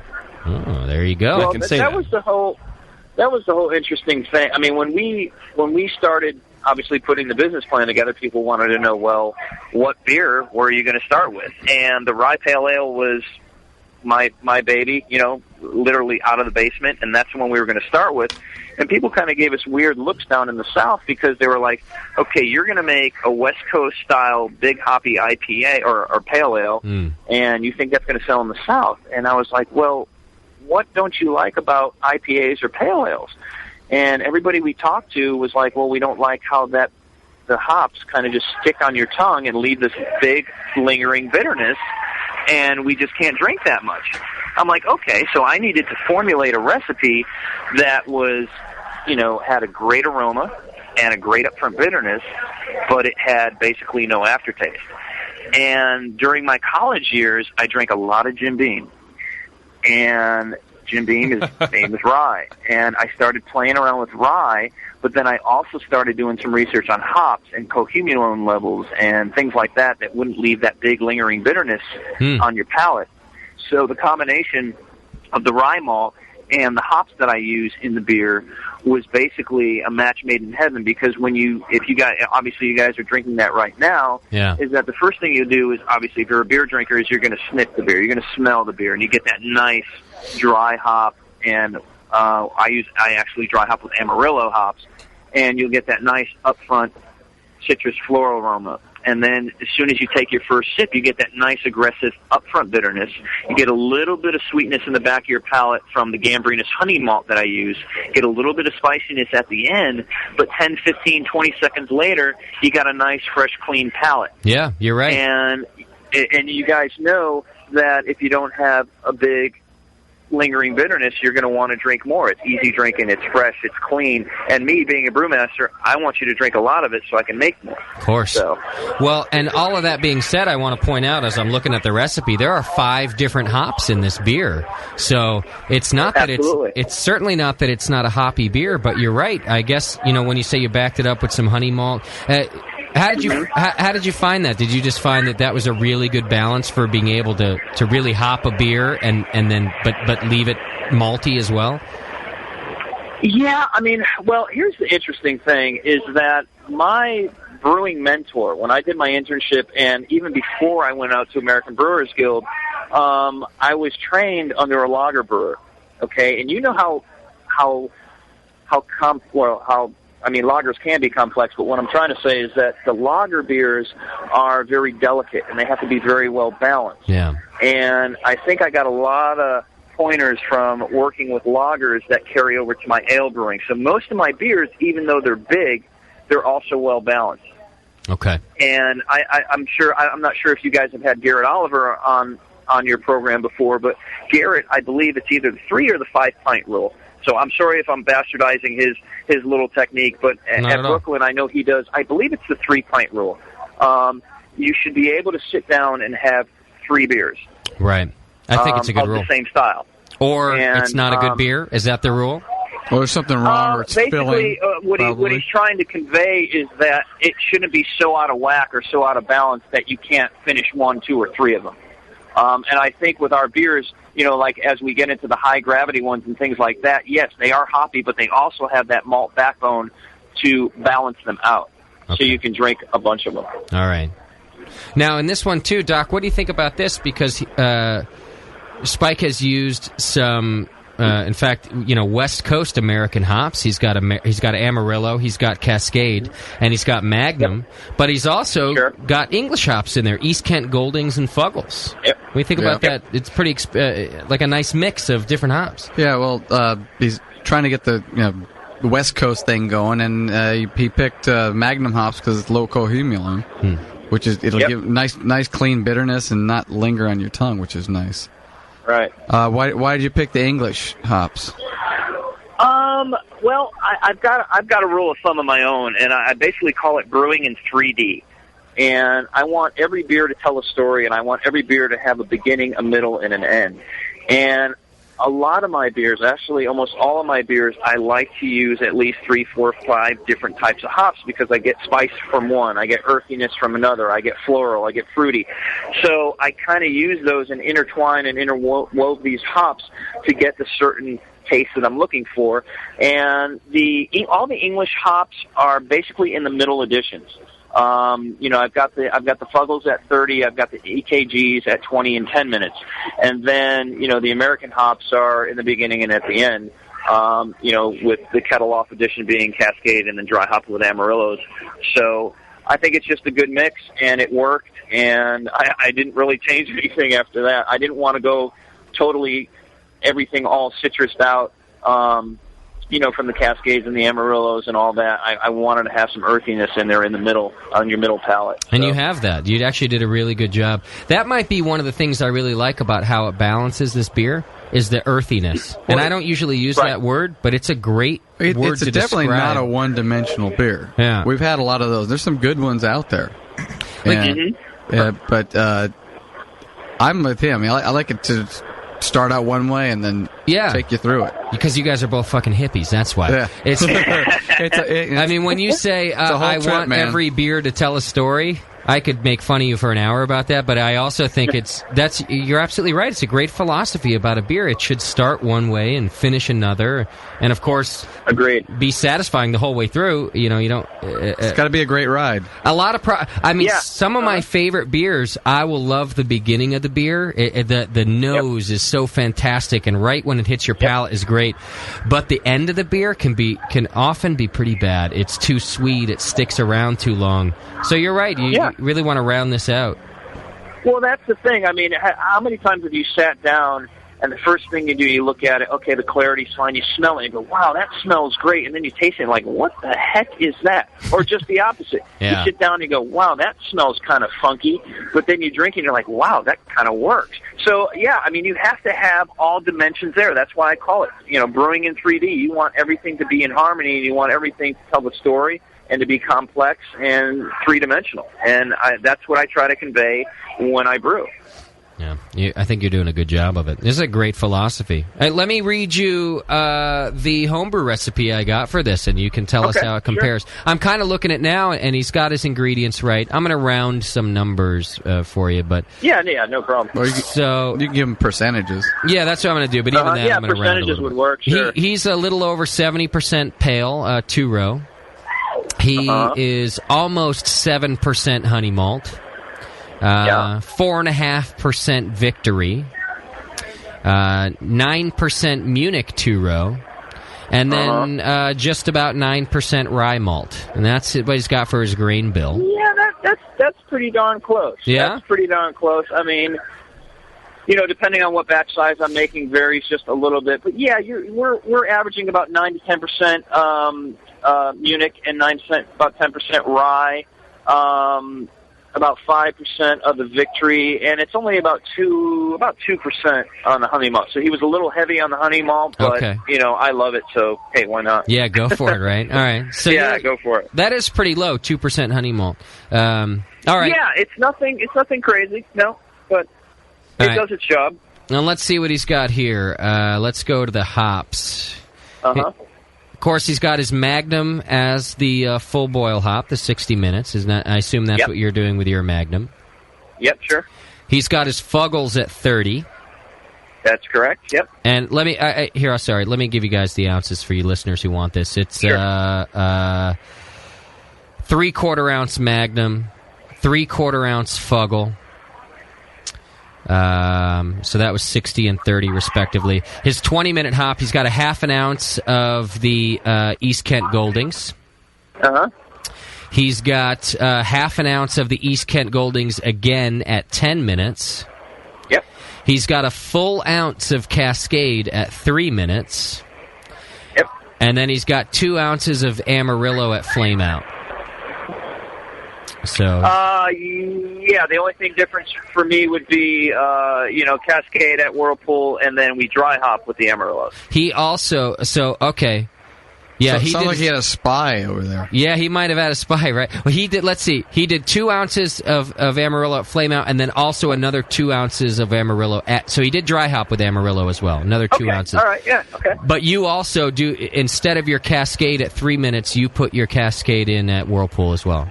Yeah, Cascades are at Whirlpool. Uh-huh. Okay, all right. And now, I think I remember this beer being really, really close to this, Doc. Crotchrot did a good job on this Yeah, homebrew. it sounds pretty darn close. I mean, absolutely. I'd like to know where he got the inside info.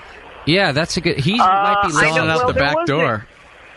Yeah, there was a recipe. God, I don't remember if it was in Brew Your Own magazine. One of the homebrew magazines actually contacted me about 2 years ago, and we posted it in there. So he might have got it from there. If not, if he did it all on his own, kudos to him.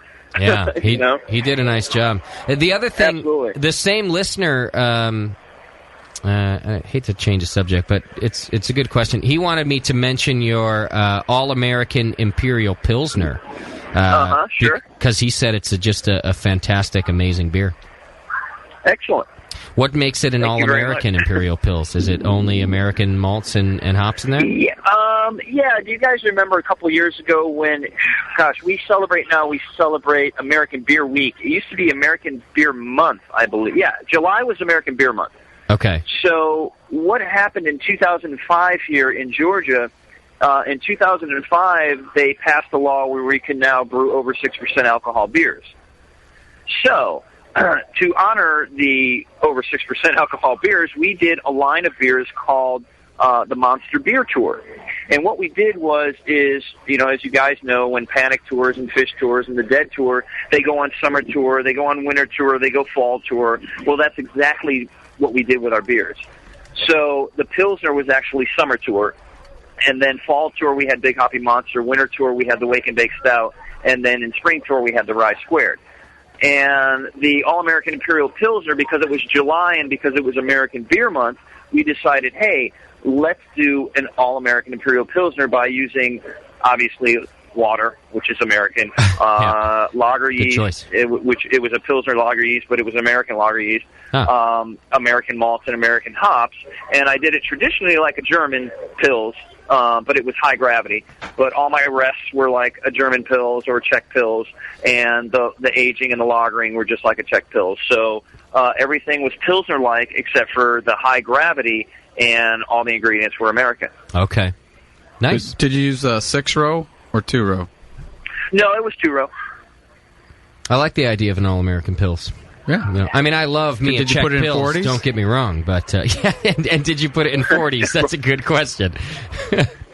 Should've. Sorry. That's how we would do it. That's how Doc rolls. Oh, yeah. He puts it in 40s. All right, so we're going to try your coffee oatmeal imperial stout now, too. I just saw Wake and Bake, and I thought Is this Tasty and Chat. Wait, is this the same as the Wake and Bake, though, the coffee oatmeal? Yeah, it is. A little story behind the Wake and Bake. You guys are total for some stoners reason, over there, aren't you? Yeah, well, the thing is that we applied for the Wake and Bake name, we got the Wake and Bake name, and then, 3 months later, we got a call from the ATF or whoever does that, COLA people, and they were no, can't use it, sorry, drug reference. And we're like, oh, sorry. Yeah. What do you mean, Bud isn't the rest of it? Come on. So you had to change a label? Yeah, basically. It was only on draft, so it wasn't that bad. So when we did come out in bottles, we just call it, Right, coffee oatmeal stout. But everybody knows it as the Wake and Bake. I have to say, to the ATF, I'm kind of impressed that they know that Wake and Bake is. Well, they didn't at first. I think they were tipped off. They had to go against their teen committee to get right. Yeah, some asshole with a pothead kid was like, "Hey, my kid wakes and bakes every Sunday, and I don't think that's appropriate." No, I'll bet it was a dinner conversation. The old guy's at dinner, and he said something, and his kid piped up with, "Oh, that means this." Oh, I want to smack that kid in his face.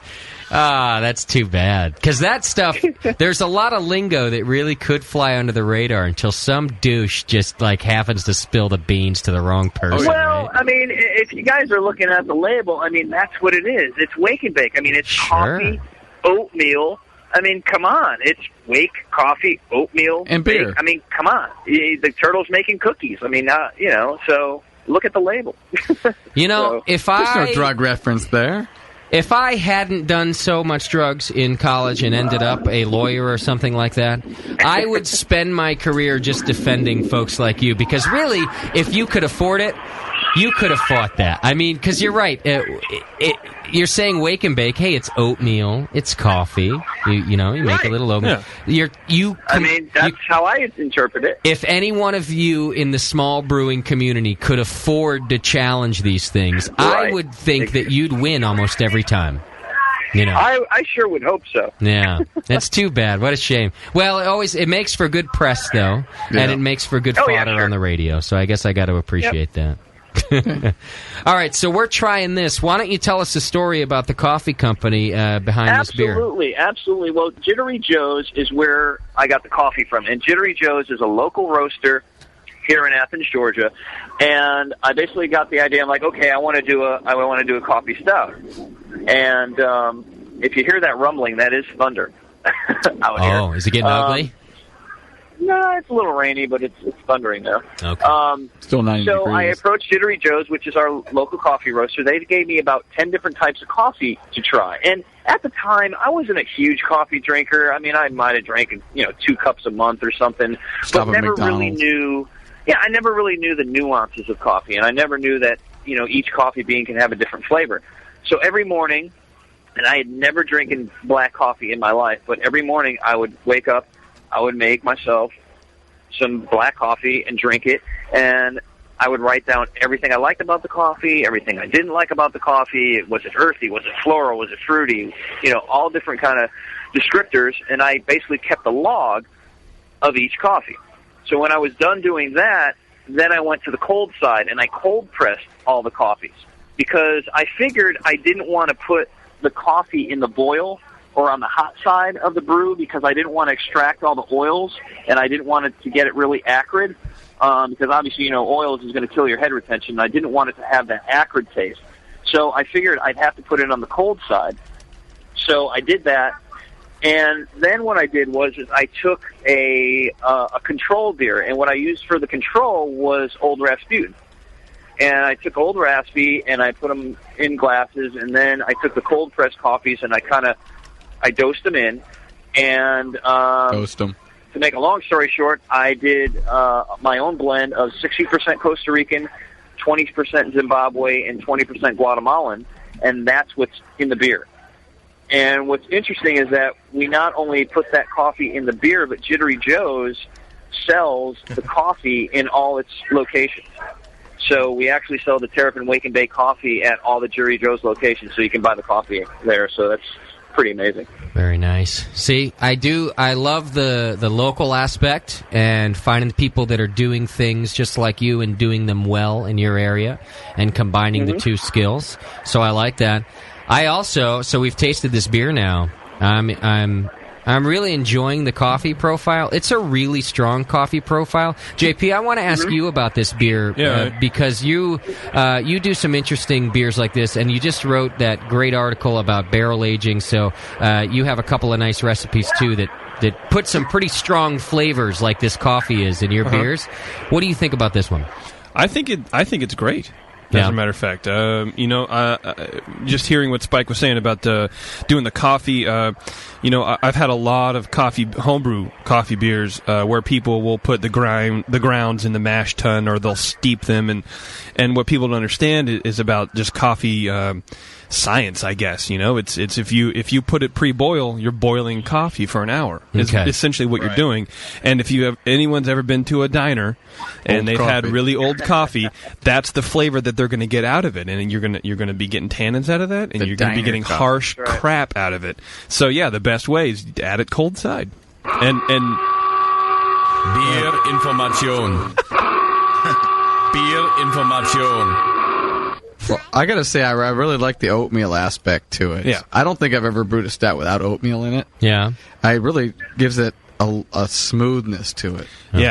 Yeah, my oatmeal stout, that's all I brew for stouts is oatmeal stout, and I've taken out all the, black roasted barley, or most of the roasted barley, I think all the black pat, because I don't like that acrid nastiness. Yeah. I like it really smooth, and that's what this is, and the coffee does add a really nice dimension to it. I think that coffee kind of adds back a lot of that too. Yeah, but in a different way. Yeah. So, Spike, is it because adding coffee can make for a really acrid beer? Is it the oatmeal, like they're saying, that kind of smooths that out, or is it where you put the coffee in?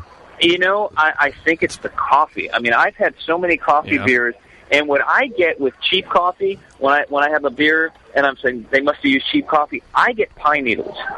It's really weird, but next time you have a coffee beer and you taste pine or pine needles, I'm like, what is that? But, I mean, I think it starts like anything you're going to do.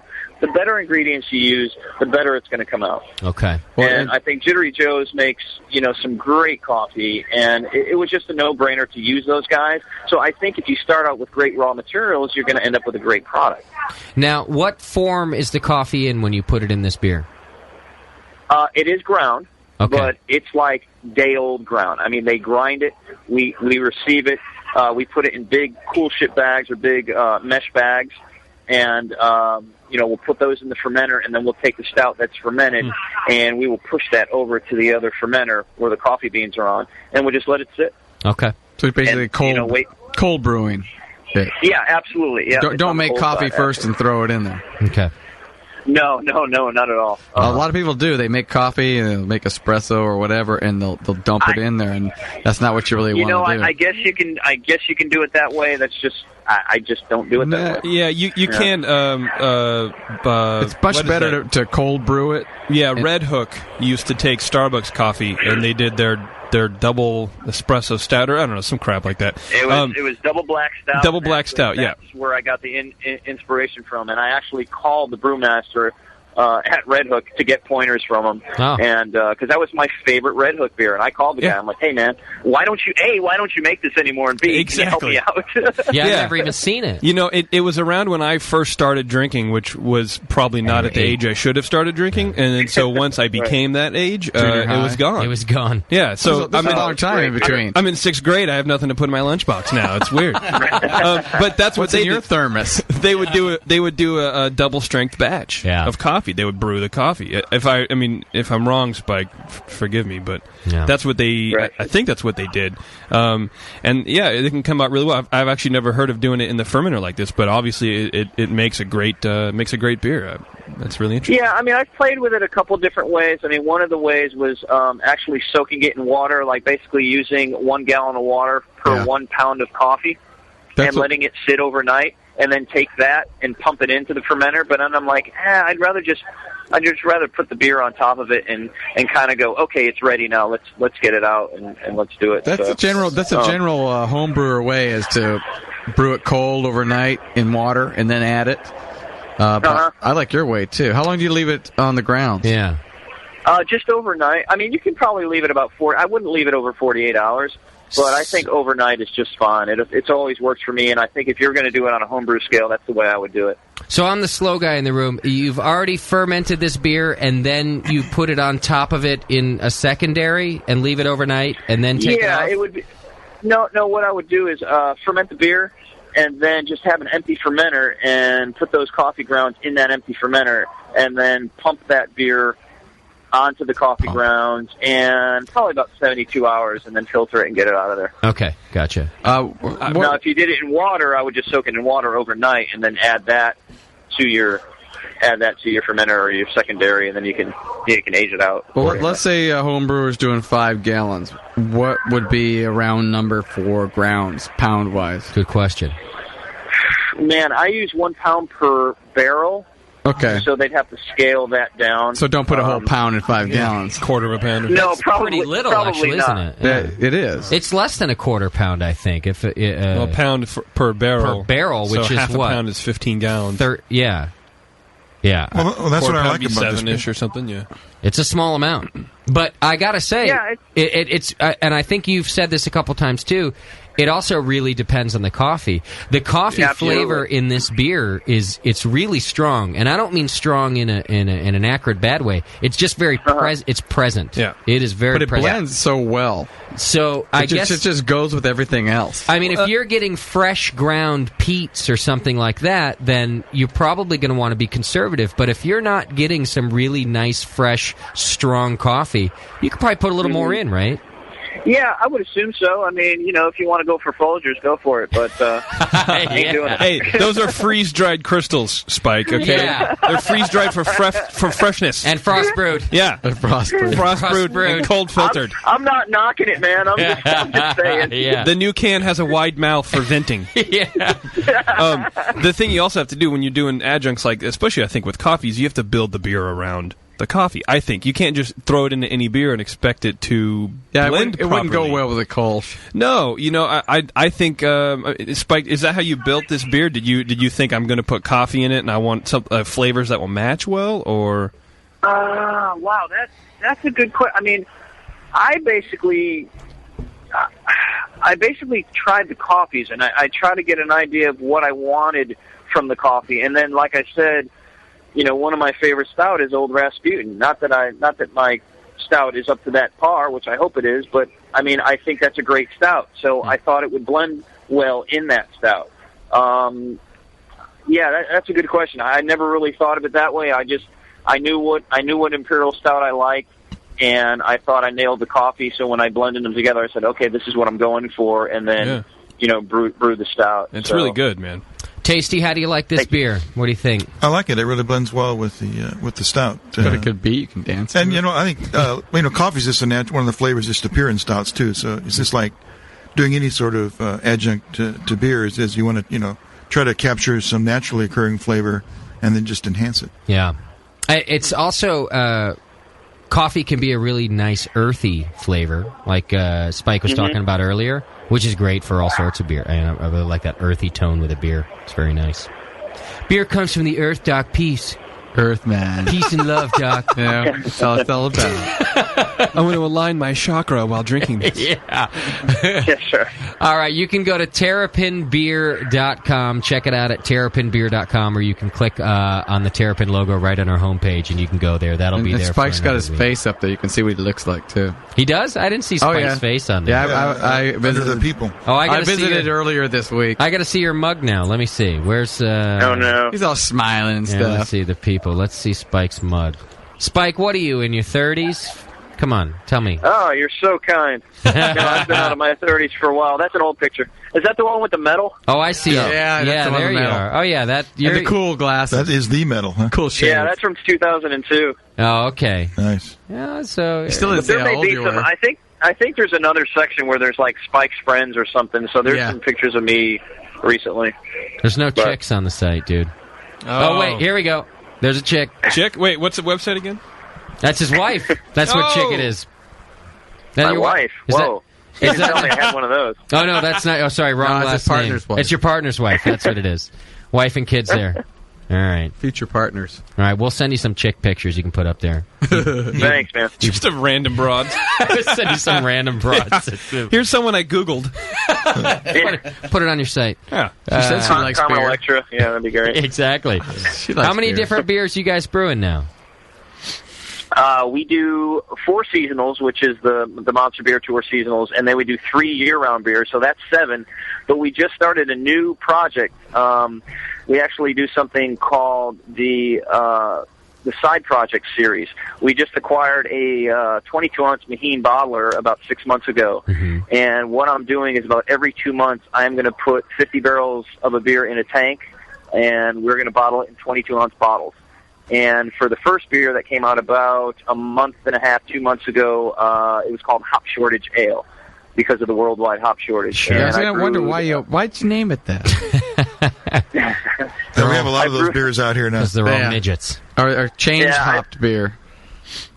So that was the first one in the Side Project series, and that was about 85 BUs. And now for my second one, which we're probably going to bottle in about a week or two, it's a Rogenrausch beer, which is a smoked rye beer. So that will be out in about 2 weeks. Okay.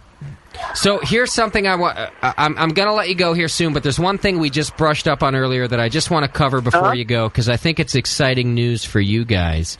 So most of the time, your company's history here, you've been contract brewers. That is correct, yes. So and then let's do that briefly and then get to the exciting part, because now you guys you've got your own brewery. But just briefly, what did that mean for you that you guys just designed all of the recipes and went to a place? I know you talked about, one place went under and then you ended up where you were. Right. But for your part, what does that mean? That you perfect the recipes at home and then go to a place and say, brew this? You rent the kitchen?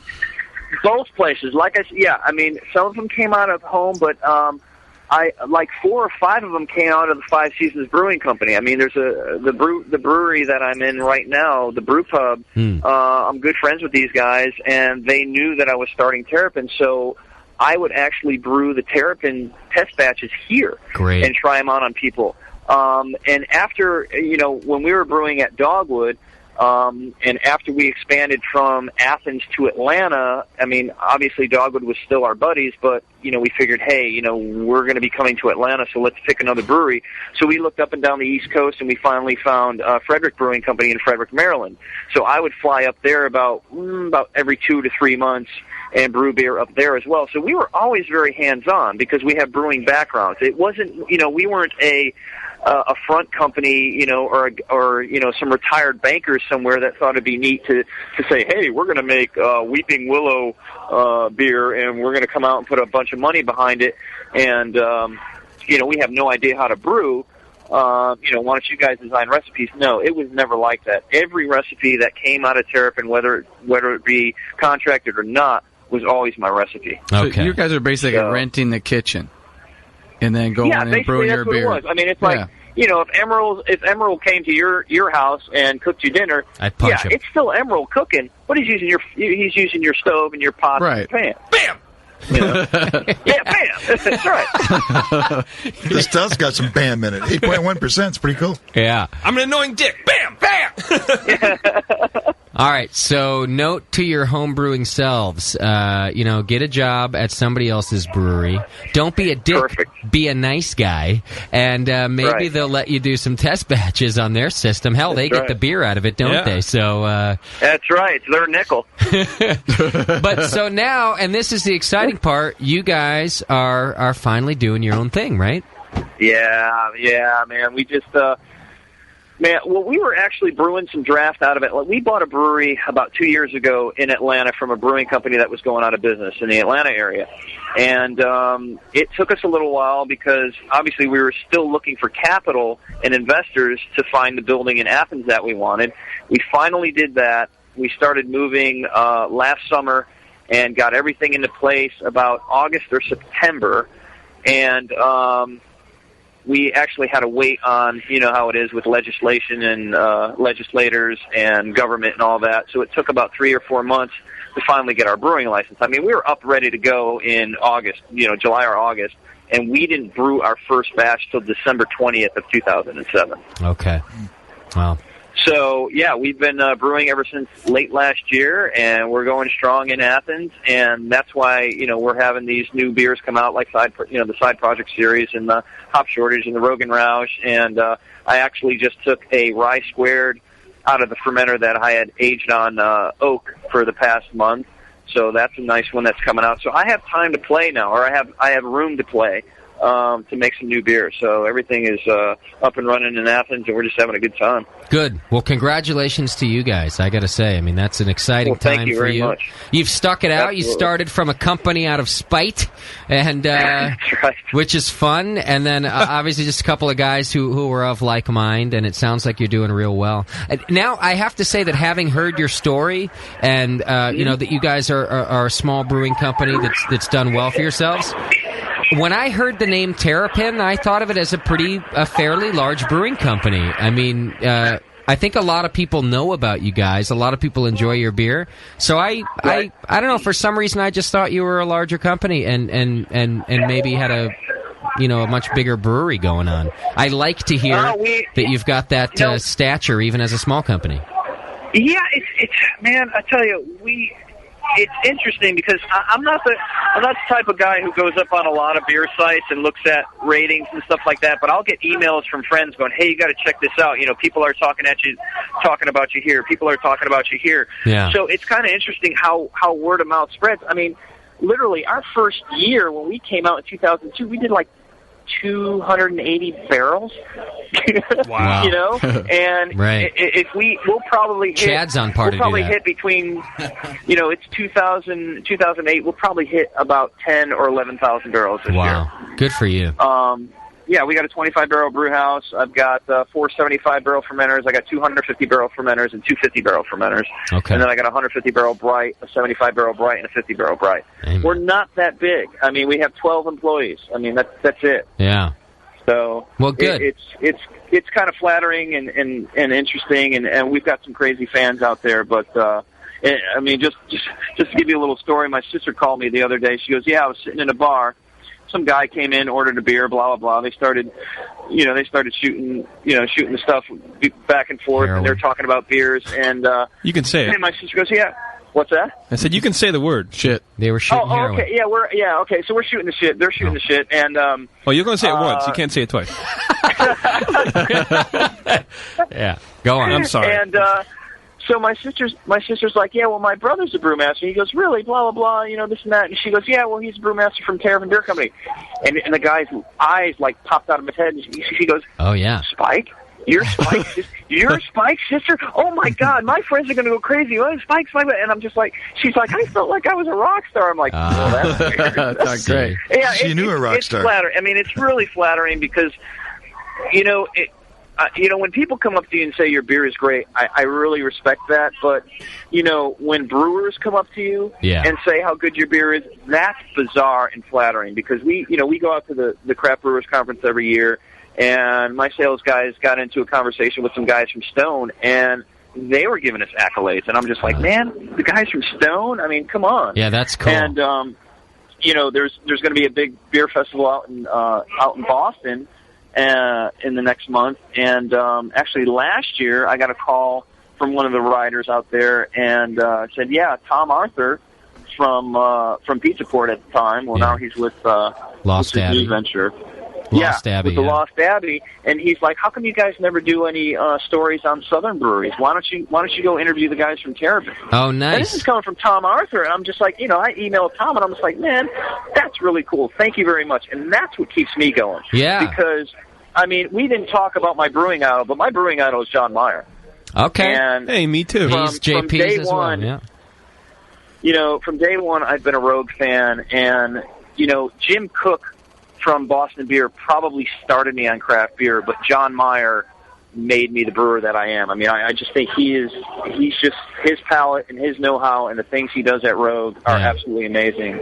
And I don't know, I just love his beers, and I try to emulate what he does because I think he's got it going on. I really do. I don't think you could have a better idol. That's a fantastic example of good beer. I agree. I can see what you mean too. The industry noticing your beer it's kind of a different thing. I keep hoping that Entertainment Weekly will mention how great the Brewing Network is doing at what it is that we do. And at least 15 seconds. I mean, I have a subscription to Us magazine, and they keep writing about Jennifer Aniston and Brad Pitt, but they don't write about me and you, JP. Not yet, though. Not yet. Soon. Are they back together again? No. They write about them separately now. He just has old issues. Right. I mean, not that I read it, but I do browse. Angelina's pregnant with Brad's baby, so he won't be going anywhere anytime soon. But you and JP haven't broken up yet, so... Maybe they'll write it. Maybe we have to break up JP, and then they'll write about us. Well, I was hoping we get married. It's the thing to do in Cali now. It's legal. Yeah.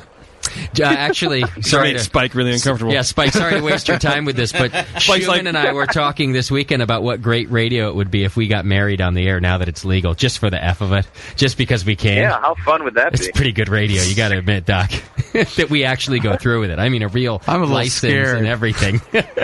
It's all been a... What are you going to do when you wake up sober the next morning? I know. I can't wait to consummate the marriage, man. There will be no consummation of the marriage, Schumann. It's all on paper. It's a joke. It's a bit. I know. It'd make the bit even funnier. It could be a big bit. And then we're together for 20 years and adopt 4 kids from Kenya. That would be so awesome. That would make the bit so funny. Yeah. That's right. I'm down, man. And then move to the South. Yeah, it's real Andy Kaufman of you.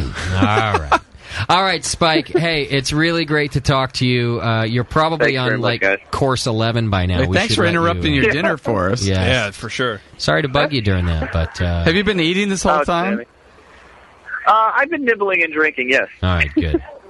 Good. Well, we'd love to have you. My mouth full, but we'd love to have you back. If you're ever on the West Coast, give us a call and come on in the studio, and we'll talk. Yeah, that'd be awesome. Again. That'd be fun stuff. Okay. Absolutely. Now, everyone always wants a homebrew recipe. The one that I read you for the rye PA, is that good enough for us to post for your rye PA, you think? Oh, absolutely. Yeah, no, that's great. No, that's perfect. Yeah. Great. I'll put that one up, and then everyone can brew a version of your rye PA. They always want us to get that. All right. Awesome.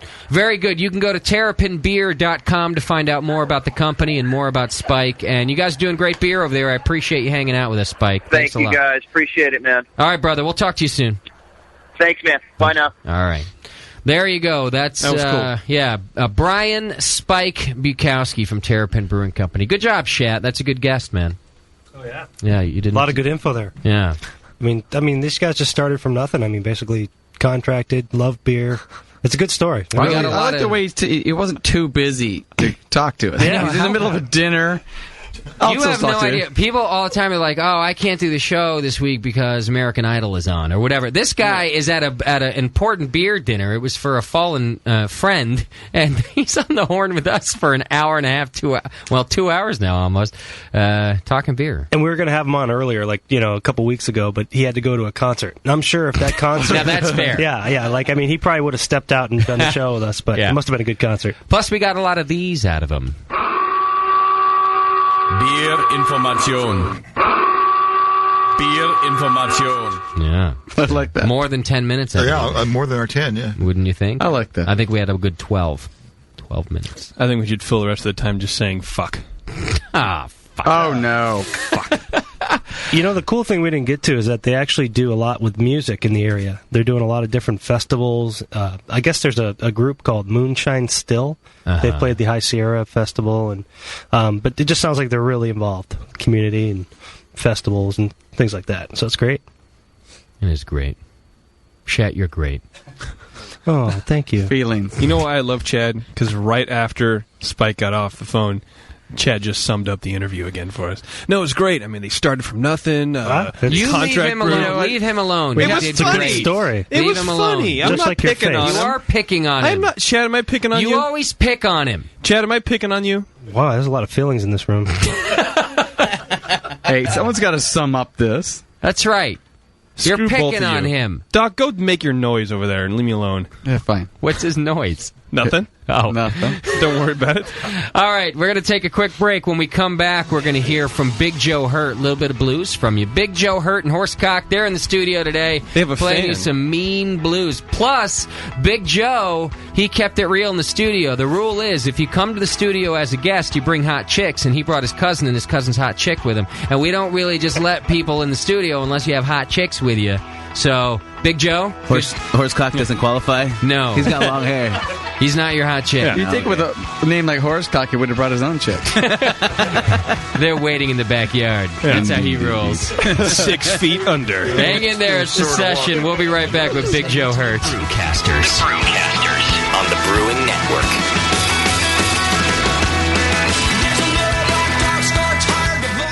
I got a drinking problem, man. One mouth and two hands and an empty can. I ain't got no luce. I'm feeling that funny feeling again within, walking me to the kitchen for that early morning gin, drinking in. To my thoughts, they become clear. Dust my naked ear and head the fuck up out of here. Fighting traffic, the hot sun be causing havoc. Ass stuck to the seat when the crack can't see past it. The liquor store, I just passed it. Looking back, I gotta turn around, I can't stop thinking exactly that. You turn, the past I leave behind for the ill, bumping two, busting 6x9s. And I feel this day to be a good one, a plenty. Even if I'm thirsty and my pockets are empty. I got a drinking problem, man.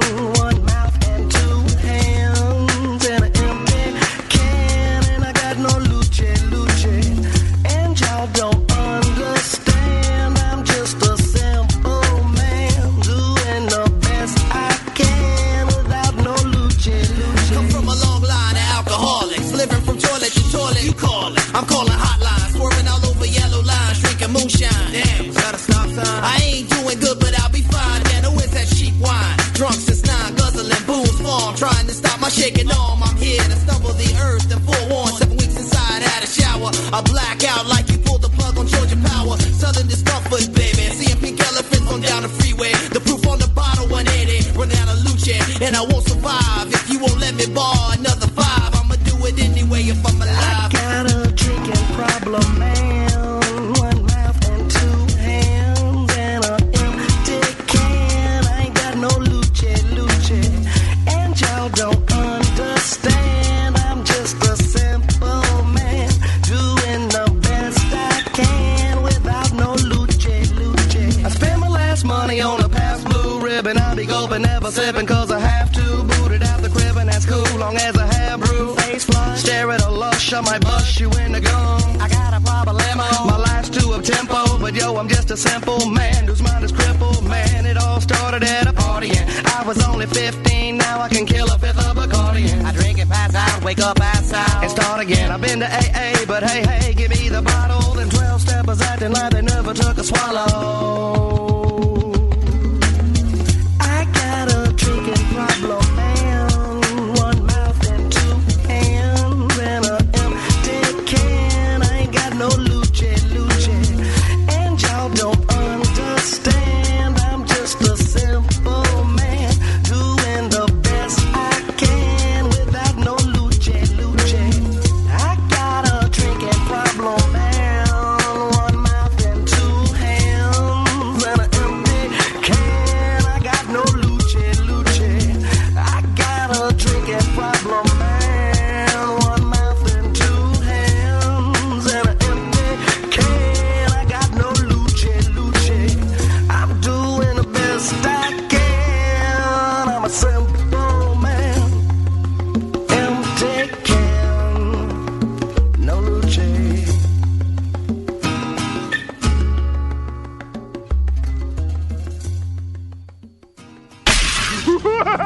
Oh, crap! It's the hop shortage! No, not the organic free-range Oyster Russian Imperial Coffee Stout. It's all gone. We'll never brew again. Damn this hop shortage. Damn it to hell. Oi! Away off your wee hop shortage. Who are you? A Scottish 80 shilling, and you cannot brew a Scottish 80 shilling like you was mixing cement with hops instead of gravel, you great ass. Use less hops, brew more beer. Northern Brewer has kits and ingredients for dozens of worldwide beer styles that don't require a lot of hops to make a great pint, like the bloodthirsty and abusive Scottish 80 shilling. Keep drinking great beer. Order at northernbrewer.com and get flat rate $7.99 shipping anywhere in the contiguous U.S. One beer kit, $7.99 shipping. 1 million beer kits, $7.99 shipping. Together we can beat this hop shortage. My lambic! It'll only f***ing help it. Wait till you can pour it out of your own kegerator. I mean, your friends will look at you with awe. And it's just hot. It is? It's so super hot. The home of live beer radio. Because like beer, radio shouldn't suck. You're listening to The Session.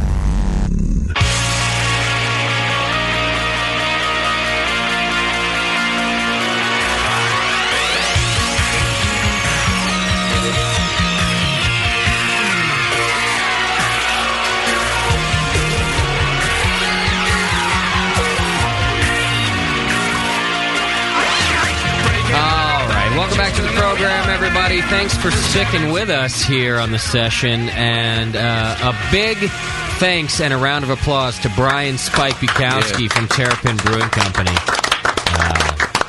Really brought it strong, and a good guest, and good to get some brewers in here from the South, out of Georgia there.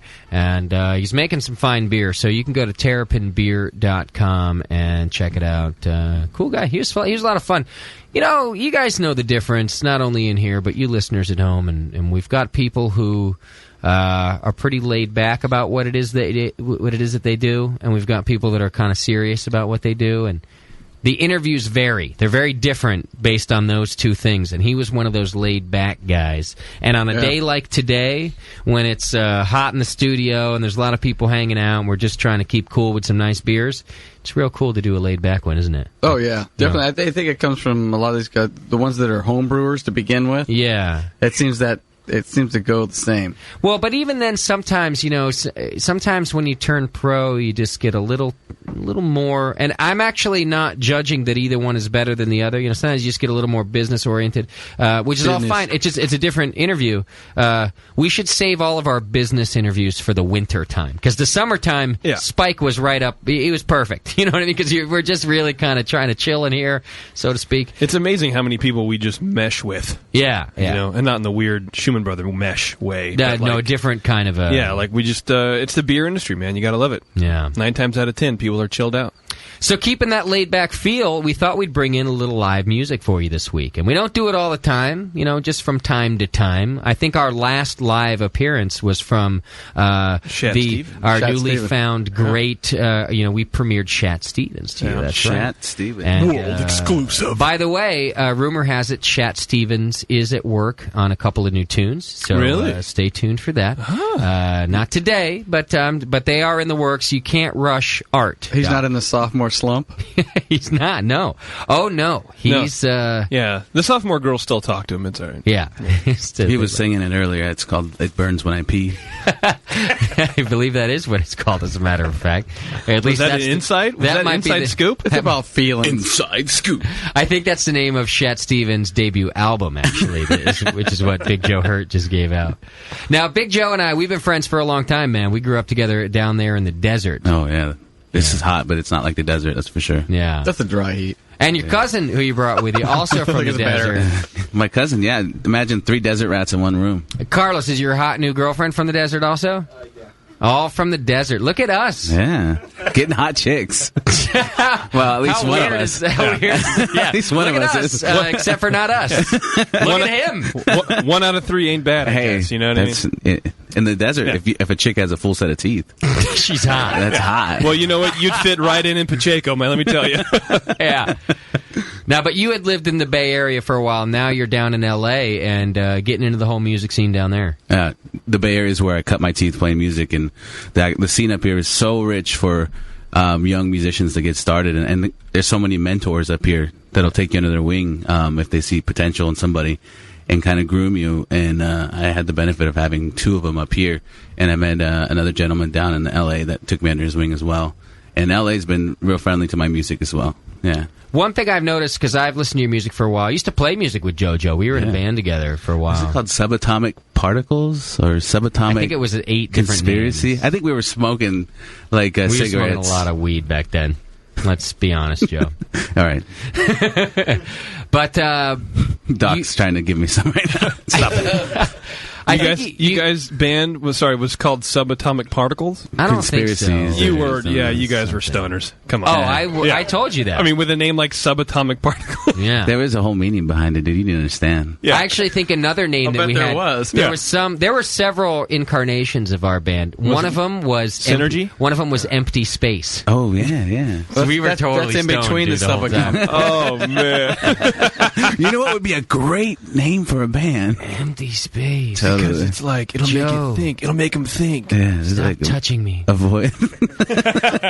Yeah, that's a good name. Stop touching me. Stop touching me. That's the name of Schumann and I's new band. Stop touching me. Stop touching me.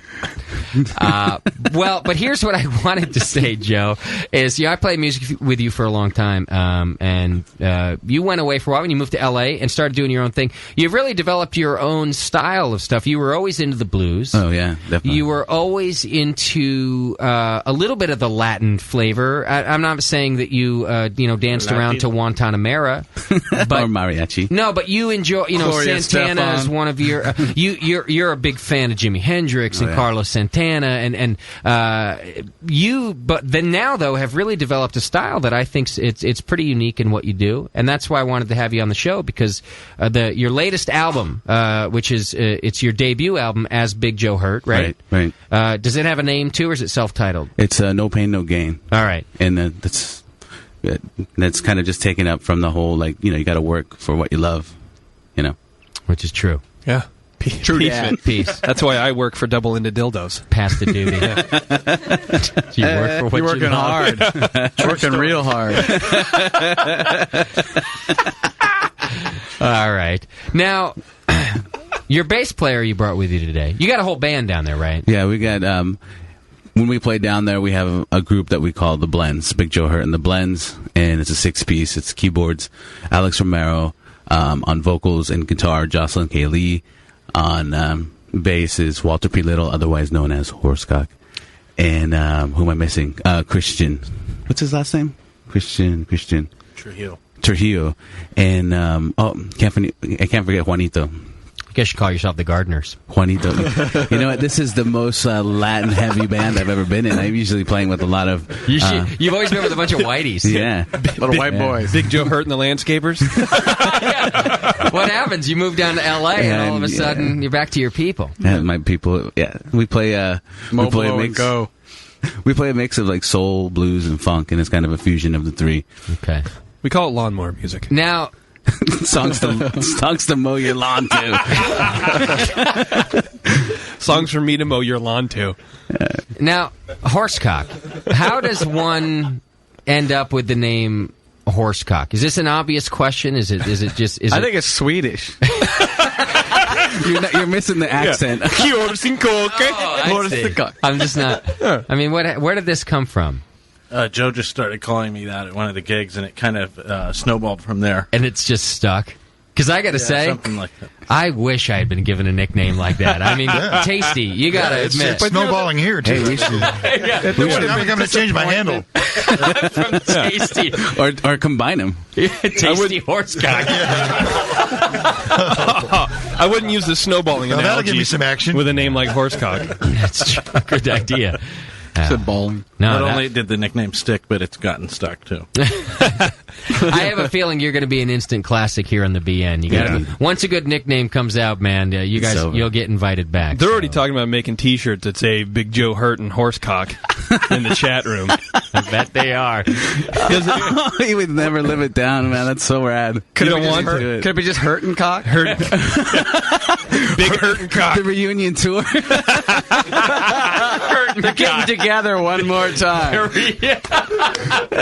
We're doing New Year concerts of remakes of other people's albums, like "It Burns When I Pee" and "Shouldn't Be Touching Me." Yeah. Does it work with the ladies? Do you pull a lot of chicks with a name like Horsecock? Yeah, how does that go? Uncle, is that your hand? No more, no less than before the nickname. Really? Well, there you go. This is how it works. At a break, I don't have to worry about the rest of the band. At a break, I know where everybody's going to be. I do have to worry about Horsecock because I never. As soon as he's off stage, he's just everybody's after him. Really? Backstage. Yeah. With the groupies. Yeah, it's like, Van Halen had some stories about how he used to do, or David Lee Roth, I'm sorry, he used to have stories about how he used to give people extra cash, to bring in the hot chicks. He doesn't have to do that. He just comes. With a name like Horsecock, what do you have to do? But nothing. Just show up. It's a good thing, because I don't have the extra cash. I bet you guys can't wait till you hit that level, right? Yeah. No. Shooting. Hey, real quick, Cold Hot Crash played at the Great American Music Hall last night. They did great. You guys debuted, 5, 6 new songs? How many? 5? 5 of them, yeah. 5 new songs. They sounded great. The crowd really liked it. It started out with everybody sitting down kind of on the edges, but they all got up and moved toward the stage by the second song. Yeah, some moved outside. Some went outside. Yeah. But at least sorry they about got that. up. It was warm in there, and I felt uncomfortable. Yeah. No, you guys did great. So congrats to Cold Hot Crash. Thank you. And it's a good venue. If you don't know about the Great American Music Hall, if you ever come to San Francisco and there's a band that you like playing at the Great American Music Hall, go. I promise you, it's a fantastic time. Yeah. All right. Well, enough of this stuff. Why don't we get to the tunes? All right. What are you going to play for us? The first song is the single off of the album. It's called 6 a.m. And you can also find a video for 6 a.m. on YouTube. If you YouTube 6 a.m. Big Joe Hurt. All right. It's kind of naughty, so for some of you, the B&R folks that are not over 18, you may not want to watch it. I know there's a 16-year-old, that's why I say that. Maestro, it's past his bedtime, dude. Yeah. Oh, I thought you meant there was a 16-year-old in the video. Oh, no. Well, I bet you're going to get a lot of views. The song's naughty or the video's naughty? The video is naughty. It's about the song's about it's in its roots. It's about a woman who does this guy wrong, right? And the video kind of takes you through that. The main character, Monica Roscoe, who is a dancer from LA. She plays this character that she has this long-term relationship with a guy who's the sweet guy, the guy you'll take home to Ma. And then she has this other dude that, grabs her by the hair and hits her up against the headboard when they're making love. Yeah. So. Oh, boy. That's a man. That's a man. I'm not sure I know what you're talking about. It sounds painful. All right. Well, that's because you have long hair. Let's do it. Okay. Let's move some mics around here. Yeah, no worries. All right, so Big Joe Hurt, you can go to myspace.com/Big Joe Hurt. Is that right? That's right. MySpace.com/Big Joe Hurt. You can check it out. You can get songs off of there. And if you go to YouTube, like Joe just said, you can check out the video of this. Just put in 6 a.m. Big Joe Hurt, and you'll be able to check out this tune from Big Joe and Horsecock right here in the studio, live at the Brewing Network Studios.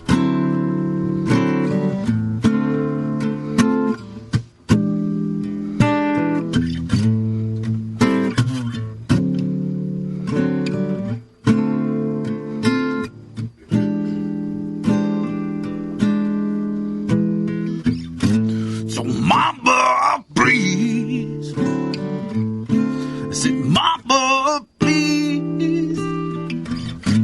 I'm begging you, Mama. I said, I'm begging you, please. It was cold that night. I was standing in the rain. Were you, baby? I said, where'd you gone? You know that I loved you, girl. I said, all the time. You know that I loved you, girl. So be mine.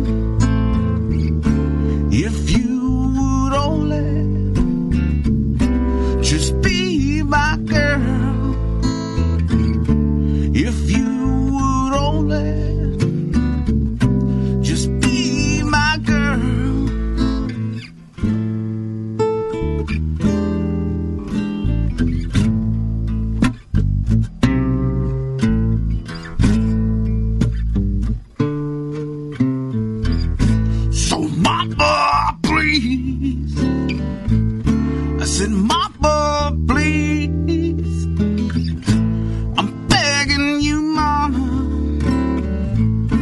Said, I'm begging you, please.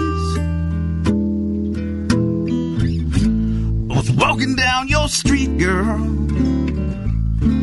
I was looking down that road.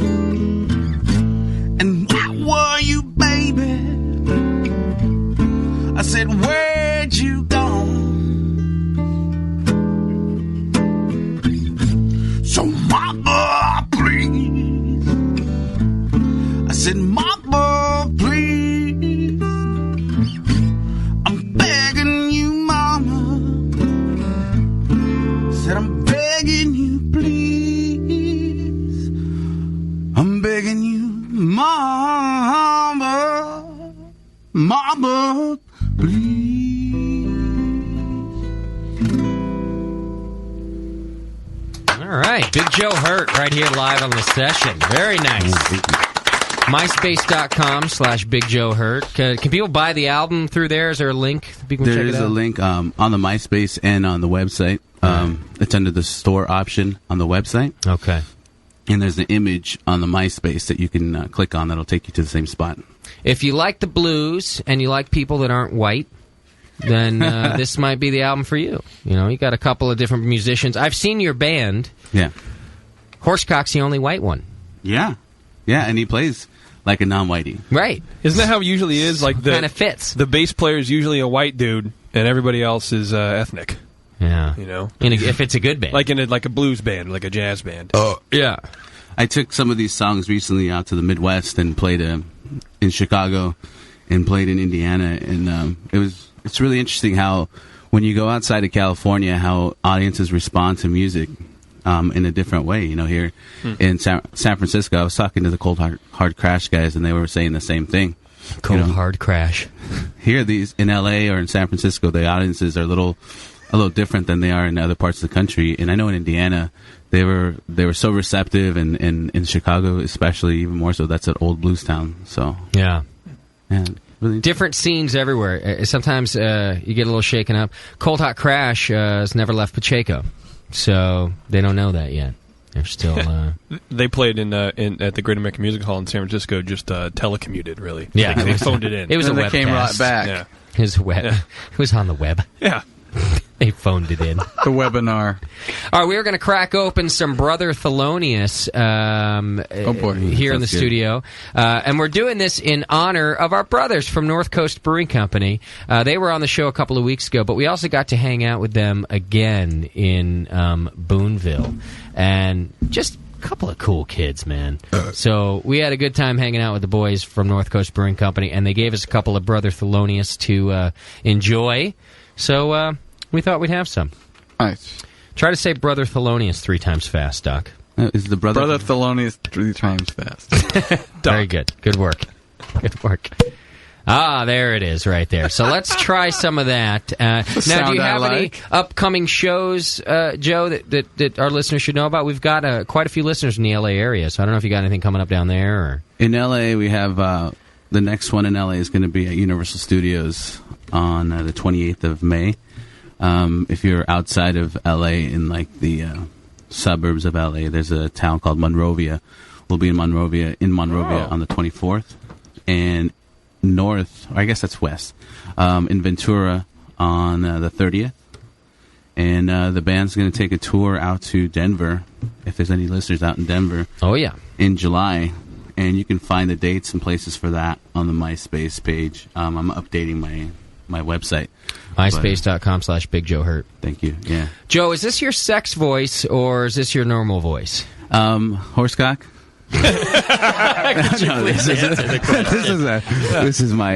This is my normal voice. I was having a conversation with somebody on the phone for just business, and when we got for business, when we finally got face to face, you know, when you're doing business, people trying to be like real professional. Sure. Stuff. And she came right out and said, she's like, "Wow, I thought you were black. I really want to blow you."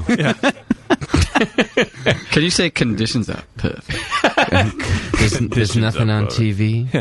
Conditions are perfect. Conditions are perfect. I gotta say, I think that you've got the perfect sound and the perfect voice to carry on our blues show that we used to do here on the BN, man. You know, I would love to. I think that's great. I think I'm going to stop calling him Horse Clock because I think he's getting uncomfortable. But Walter is he's a whiz at this computer stuff, and I'm really good at freezing my computer up. So he'd really be a help to me to get that stuff going. And he's got most of the equipment, so we're actually talking about getting it together, and he's got a huge collection, no pun intended, of music. Talk about equipment, of music. Huge collection of torn up lamb sandwiches. I mean, you should see the size of the cable we've got plugged into the board right now. It's as big as right. It's amazing. No, I think it'd be a great addition back to the BN, and I think you do a better job than I ever did getting the blues out there, man. So let's talk about it. Yeah, definitely. Because I would like that. Doc, thank you for the support. Too white, man. Yeah, exactly. He tried. He failed. The new thing, I guess, not necessarily a new thing, but thing that's becoming more common for indie artists, and maybe the Cold Hard Crash guys can chime in on it. It's Cold Hot Crash. I have to correct you because soon Shoelight is going to put his thing in your ear. I'm sorry, I'm Asian. I'm half Asian, so. Cold Hard Crash. Sorry. Hello. It's like the festivals that Terrapin guy Spike was talking about. A lot of cities are doing these. Like the businesses in those cities are taking kind of initiative to bring musicians from different parts of the country together, these festivals, because of the success of Bonnaroo and Coachella. And now there's a country, Doc, have you heard of this? The country festival that goes on after Coachella? I don't know the name of it. It's called the Monster Truck Rally, is what it is. No, it's not. No, but they're all real popular. It's called Supercross. Like it's an Indy 500 type race. Indianapolis 500, Sunday. Be there. That one? Yeah, we know about it. Well, festivals are kind of becoming a thing now, and even not necessarily a 3-day thing, but like you have like this Terrapin guy, he's going to probably do that one that Shaddy was talking about. I think those are great things, man, for the way the business is going with things going more digital. Yeah. The only way that artists can get their stuff out now is to just go back to the old days, like the old bluesmen, and get out there and play. Yeah. And play as much as you can. Find any kind of mic you can. Yeah. Just show up at the Brewing Network. Yeah, here we are. All right, you want to play another tune for us? Sure. I have a favorite tune that I want to request. Okay. But I don't know the name of it. This is me and names. Sing it like a white man. Yeah. No, I can't do it either. But I bet you're going to play it because it's one of your best songs, and I'm sure you've brought your best. If you don't play it, then guess what? You're going to get a third song because I'll let you keep going until you play the song that I really want to hear. But you got a lot of. It's new. I'll tell you that. It's one of your newer ones. Is it more funk oriented? No. Okay. It's kind of poppy. It's got some good pop to it. But play what you're going to play. Do your thing. It's Big Joe Hurt. You can go to myspace.com/Big Joe Hurt and check out the album and information about shows. He might be coming to an area near you. He's coming to Denver. Yeah. I like that. Denver, Denver's almost our second hometown, Big Joe, because that's where there's a lot of good beer there. Yeah. Great American Beer Festival. We go every year, so last year's Nationals. You might get some people there. Last year's Nationals, exactly. I don't know if you're going to Cincinnati, but that's where we're going to be in June. We're really trying to make this the end of the year an East Coast thing, and through the MySpace and through tracking some of the sales of the album and stuff, we're getting a lot of sales going to like central part of the Eastern Seaboard, like West Virginia and North Carolina and those areas. So I think it's a real likelihood that that's where we're going to end up. Great. At the end of the year. Okay. And Denver will be in Fort Collins, and it's in Denver at the Mercury Cafe. Okay. So you can check those things out and the places. They're already up on the MySpace. There you go. I'm going to take a guess and see if it's this one you were talking about. The song's called Curtains. Meat curtains. I'm sorry, I had to do it. I'm sorry. Way to ruin his moment. Mother. Big Joe Hurt right here on the session.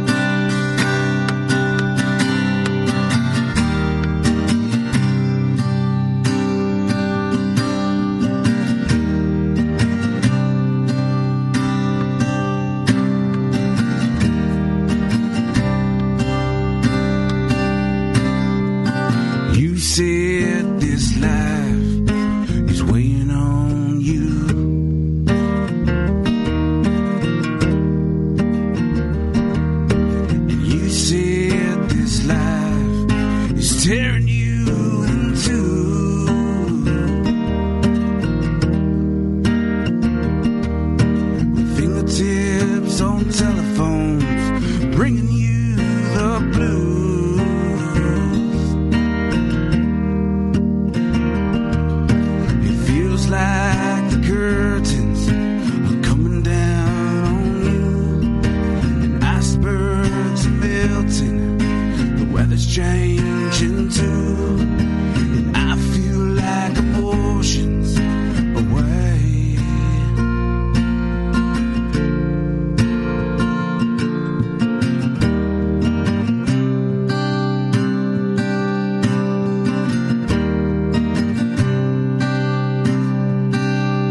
running and chasing the sails through.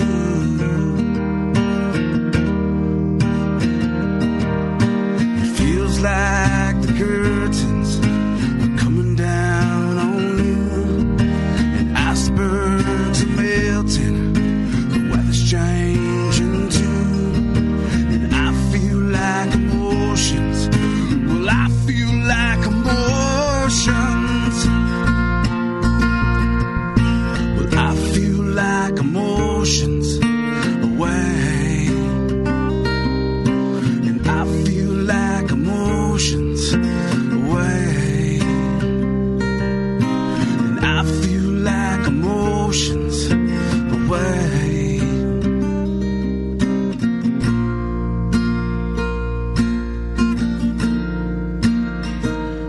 From you. All right. That's the one, Joe. That was it. Yep. That's absolutely the one. I love that song. That's a good song, right? I love that. It's got the soul and the pop to it. That's what I like. I'm a sucker for a good pop song, and that's got both. You're just like 13-year-olds. Yeah. I'm a sucker for a good pop concert, if that's what you mean. That's what I mean. Yeah. It's got both to it. That's a newer song of yours, right? That's going to be on the upcoming album. We're probably going to go into the studio in a couple of months here. We're actually touring studios now in LA to find a place to start recording. And there's probably in the past 6 months, we've with the creation of the new band, we've had an explosion of like just new tunes and like creating new songs and crafting them, and we're developing a unique sound. And in LA, that's kind of what you need to to stay afloat, to get shows. And we're blessed with a bunch of very talented musicians like Walter and Joss and Alex and the other boys. And these songs are just they're product of that talent. They're all great musicians. Well, plus you're wearing a BN Army shirt. You filmed it out well. Did you guys see that? You've been rocking that around L.A. for us? Absolutely. When I went on tour last year in the South, going through New Orleans and Florida, we actually got asked about this shirt because I got one of these when you guys were just first putting them out because I liked the logo on it. And there were some beer folks out there that were asking, like, hey, have you heard of this place? And that was kind of interesting. That was my first experience of meeting up with some of the BNers. Yeah, they're interesting folk, man. They're everywhere, man. It's a good way to explain it. There was Plus one, you're in the South, especially if they're from Florida. There was a guy who was on the verge of he might have been on his way out of the bar to vomit. Oh, good. He stopped him? Yeah, I know. I was just about to puke when I saw you. I saw your shirt. Can I puke? Did I puke on you? I'm in the Army too, man. He sounds like Johnny Depp. I didn't know we had any minorities in the Army. Yeah. No, I like to see you rocking the shirt. Yeah, there's a little of that. All right, why don't we take a quick break, enjoy our brother Thelonious. Did you get some of that, Joe? No, but I was going to ask, is the term in reference to brother Thelonious? It is. Thelonious Absolutely. It is absolutely in reference to Thelonious Monk. One of the gentlemen who works for North Coast does a weekly radio show up there, actually in the Healdsburg, Fort Bragg area, one of the local stations there, and they're just big fans of jazz and good music. So yeah, it is. In fact, you should look at the bottle. It's got a picture of Brother Thelonious there, right on it. Checking it out. What is that noise? I don't know. You know what? That's horsecock. That's his amp. Look at it. You're like a techno guy. Listen to that. Cans. Oh, see, now I feel like I have to play us. Yeah, dude. Have you heard the newest Brewing Network hit, Joe? Possibly. It's called "I Don't Like Your Boyfriend" by Avril Lavigne. It's great. It's good. Tasty. Get out your glow sticks, bitches. Tasty. Chatty's already up. Tasty. Chef's already shaking his ass. Tasty. He already has his stick out. Yeah. All right, we're going to take a quick break. We're going to enjoy our Thelonious, and we'll get another tune at a Big Joe Hurt when we come back, and then we'll wrap things up for you today. Hang in there. It's the session, kids.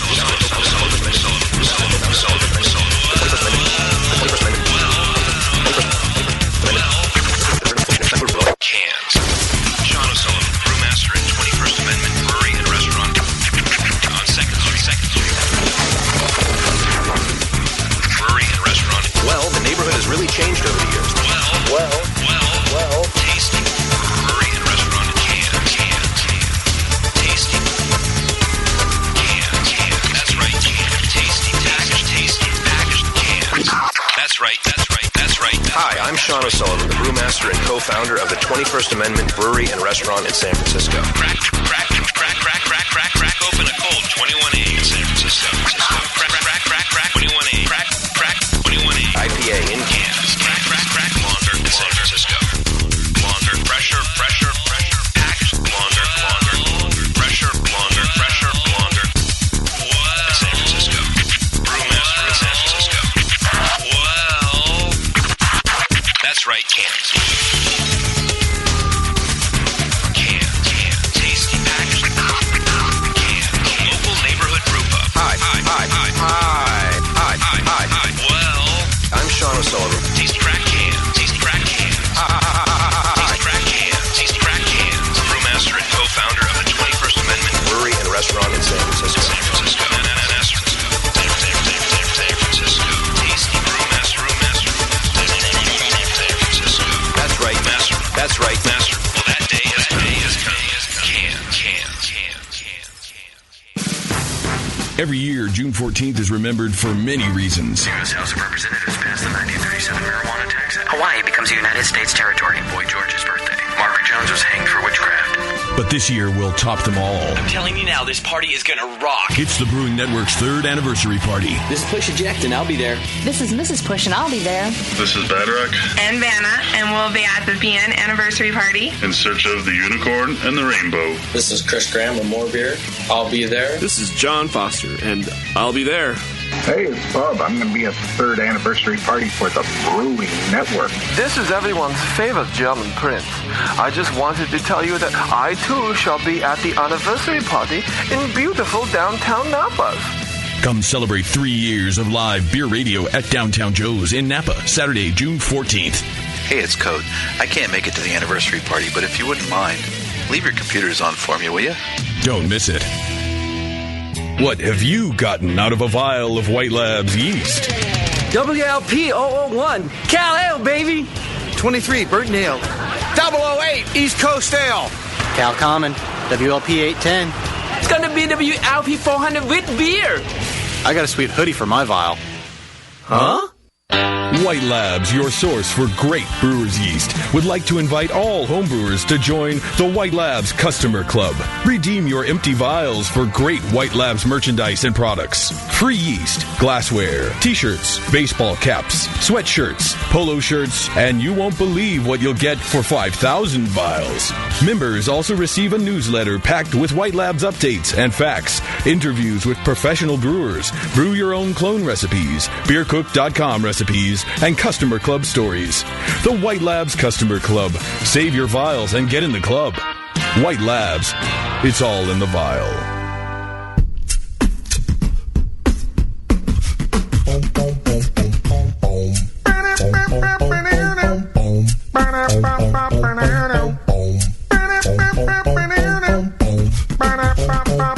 One night, me and the crew hit the road on a mission to slip free brew and go fuzzy flounder fishing. Cages on the hi-fi and the keg was bottomless until we brought Skip-opotamus and Daddy gonna get some probably underage and dumb. And everybody knows that the daddy eats his young. Lupus in the laboratory making a big stink, Mason up the toilet seat and pooping in the sink. MSG's tanked up and whizzing in a cup, waiting for a sprinkle genie to come and drink it up, cause I'm the one bottle Willie with the 12-horse ale. After that I get silly like soupy sales. Now it's midnight and I'm completely boofy blitz, a 6 Schlitz and the Juber Manischewitz with my beer tin and glasses. I'm ready to biddy battle. I'm hungry like the wolf, but I'll end up tending cattle, cause you're pretty when I'm drunk. You're pretty when I'm drunk. You're pretty when I'm drunk. You're pretty when I'm drunk. You're pretty when I'm drunk. You're pretty when I'm drunk. You're pretty when I'm drunk. And I'm pretty fucking drunk.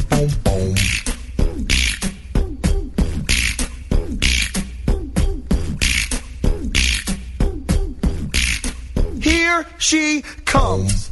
a funky fried cutie. Mr. Jimmy Pop Ali is gonna get some booty, cause I'm Mr. McFeely with a speedy delivery. You think I was a ditch away, this chick was digging me, but maybe I should check and see if this is where I wanna be. Hey, Lupus, is she cute? Yeah, for a pygmy. Oh, what do you know? You're probably going home alone, and it wouldn't be the first time that I gave a dog a bone. Plus beauty, it's only skin deep. It's in the eye of the beholder. My beholder's about to tweak. I could tap that barrel. In fact, I know I can. It's menage a trois. You and me and Heineken. Cause you're pretty when I'm drunk. You're pretty when I'm drunk. You're pretty when I'm drunk. You're pretty when I'm drunk. You're pretty when I'm drunk. You're pretty when I'm drunk. You're pretty when I'm drunk. And I'm pretty fucking drunk. Regrets, I've had a few. First and foremost, I'd like to mention you. For the sake of conversation, we'll call you the brand new Heavy. You're a mix between an Ugnaught and Eugene Levy.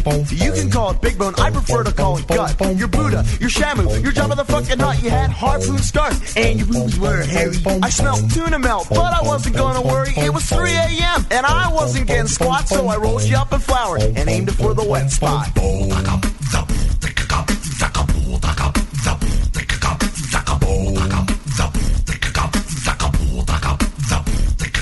I was buttering rolls like a soup kitchen Christian. Then it hit me, something bit me while my little rod was fishing. I was deep sea fishing. I took a fat chance, but how was I supposed to know that Jabber Jones lived in your pants at that junction?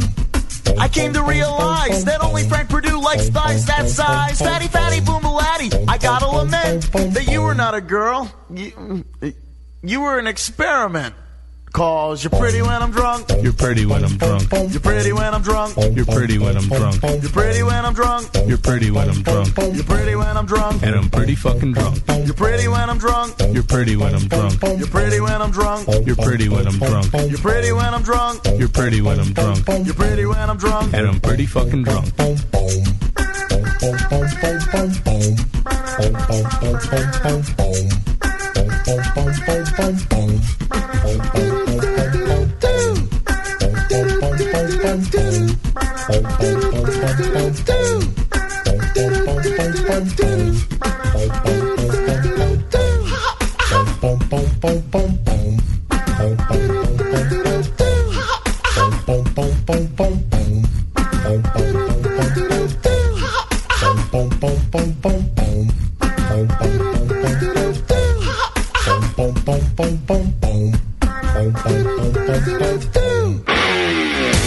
Mix me your 100-grain amber recipe, and I'm going to eat it. And then it can ferment in my gut. It totally works. The beer is almost identical to the grain sandwich. Your colon won't know what hit it. The home of live beer radio. TheBrewingNetwork.com. Because like beer, Radio shouldn't suck. You're listening to The Session.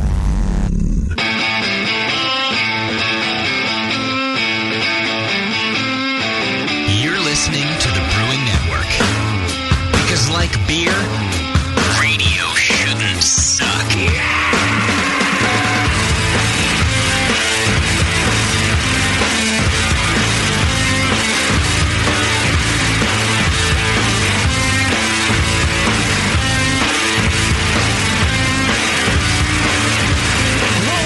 Welcome back to the program. Thank you for sticking around. We got a couple things left to do. It's our last segment of the evening. We're going to get a little bit more out of Big Joe Hurt. We're going to taste a couple of beers. Just squeeze here. It out of him. If you got any phone calls, 888-401-BEER. That's the phone number, 888-401-BEER. We have one now if you want to take it. Oh, sure. You want to? Excellent. Where's my info? Boo-boo kitty fuck. Okay. He had some good news about a competition he entered recently. All right. Boo-boo kitty fuck. What's happening, my brother? Hey, Justin. What's going on? How are you, man? You got some good competition news? Yeah. I won 6 medals this weekend. Oh. 6 medals? Holy shnikes. Wow. In, what was that all about? What competition? It's up in western New York, the Amber Waves of Grain. Really? I know about that competition, don't I? That's actually... You gotta treat yourself to a hooker. I think it just sounds... familiar from the song. From the, my wife gave me a little prize, too, so it's good. Oh, yeah. It's not even your birthday. There's a little separate medal for you there. The noose. What did you get? Tell us about your medals. I got 1 first place, 1 second place, and 4 third place. Wow. Yep. That's a lot of iron. And the beers? Hey, it got a little heavy. I got a third place mead. Mead, I good. got a third place Scottish 80 shilling. All right. For Was it Belgian Strong Dark? Was it JP's? Was it JP's? Not JP's. Jamil's Scottish? Actually, I did not use any of JP's recipes. Did you use any of Jamil's recipe? Was it Jamil Scottish? Jamil. That's why you only won 6 medals in, jerk. Could have been 12. Yeah, it could have been 59,000. Yeah. For your stupid face. Strong Dark, I got second and third. Okay. Wow, second and third. Another guy who only beats himself, just like JP. Hey. Yeah, that was good. Schumann, did you save room on the feelings calendar? Yeah. Good. I did. I got first place in Robust Porter. Nice. Oh, yeah. And third place in American Pale Ale. Oh, was there? I bet there was a lot of interest there. Big category. Yeah. And you got a third. Well, my beer name for the American Pale Ale was Pliny the Midget. Very nice. Chet likes himself a good midget, and he likes Pliny, so you might be able to go to bed with Chet. Good combo.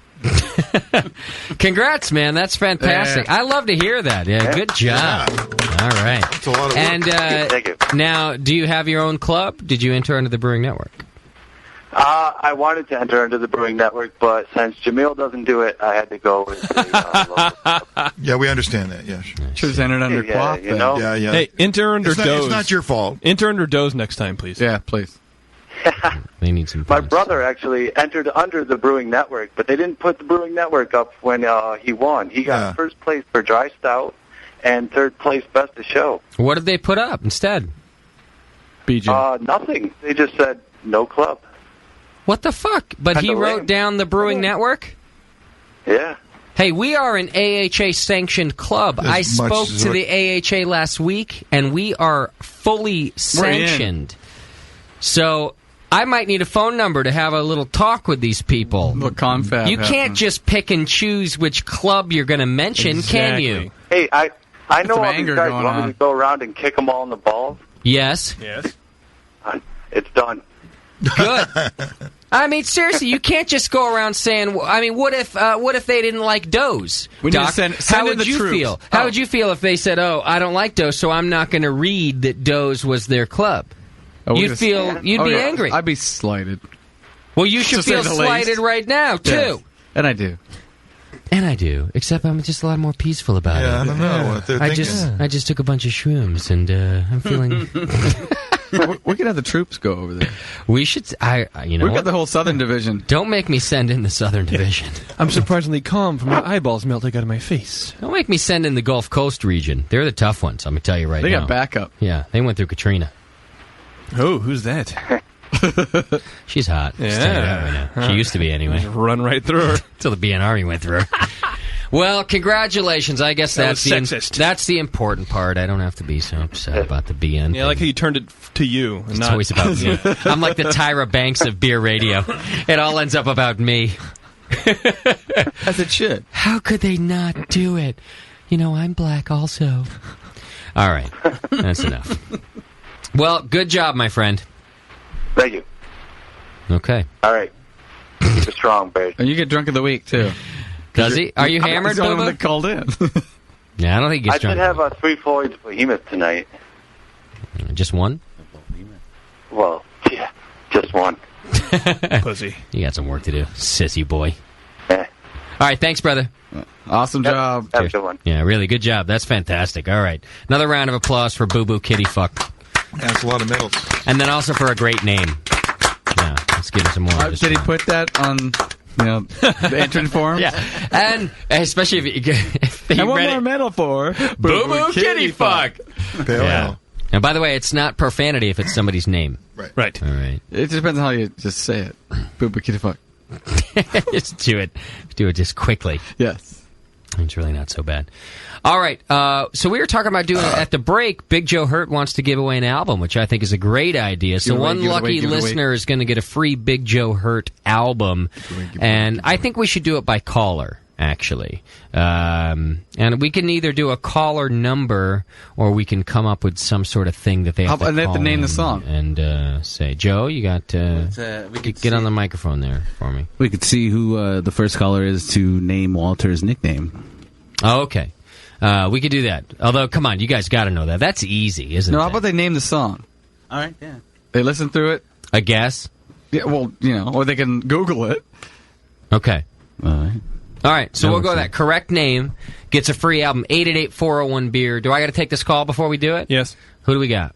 Flatfoot, Drunk of the Week. Ah, all right. Good Drunk of the Week phone call. Always enjoyable at this time of the evening. Flatfoot, what's happening, brother?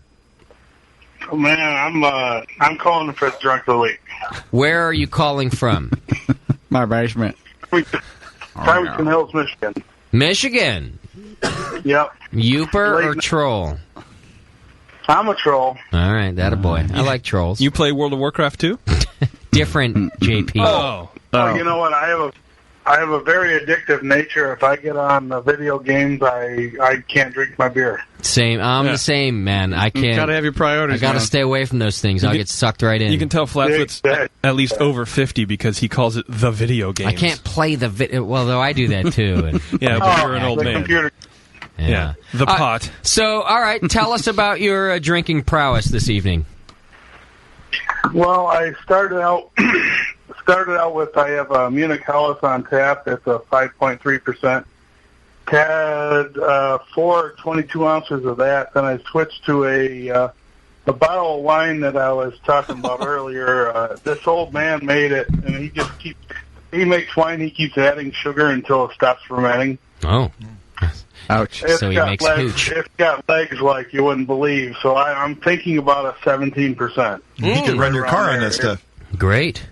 It's very strong shit. And then I just did a mini vertical tasting on a Bell's Hop Slam. I did an 06 and an 07. The 06 is about dead with the hops, but the 07 is still going. So I think I'm going to kill off the 06 this week. All right. He's describing these beers pretty well and pretty descriptively. I'm going to say he's not too hammered yet. He might be having himself a good time, but so are we. I think there's room for other phone calls, my friend. Well, sure, there's room for other phone calls, but there aren't any other phone calls yet. Yeah, you're absolutely right. So you could steal this just by default. All right, Flatfoot right now is number one in the running for Drunk of the Week. All right, thanks for the call, my brother. You're running uncontested. Thanks, brother. All right. Well, although that end, he got bumped up a notch. What did he say? I don't know. But he was just saying, he got bumped up. My God. Vagabond? It was something very cool. It was which is very nice. It was a nice ending. I've got I got another phone call. I've also got Henning on the line here. Henning, the only Big Joe Hurd. I don't know if you know about this. I'm sure you have fans, but our fans actually have their logos tattooed to their bodies. Goodness. This guy has neener. has both of our logos, the one that you're wearing and our original logo, one tattooed to each calf of his leg. Henning, what's up, my brother? Oh, not much. I can barely hear you, man. Hello, Henning. Is that better? Ah, there we go. There we go. All right. How are you, man? What's happening? Oh, not much. Sitting here listening to you guys. No beer to drink tonight, but what the hell? Why not? What's the problem? You ran out. I got none cold. Kegerator's dirty. Needs to be cleaned out. The lawnmower's out of gas and you can't get to the store.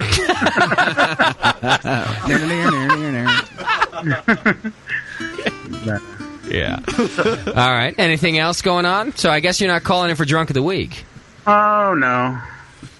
I just thought I'd call in. It's been a while since I called in. What the hell? Yeah, we haven't heard from you. No beer, he's singing the blues himself. Yeah. Hey, when is Mrs. H getting her other show tattoo?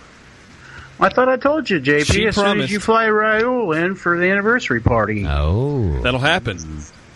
That's a business expense. I want proof from Push on that one. I bet you do.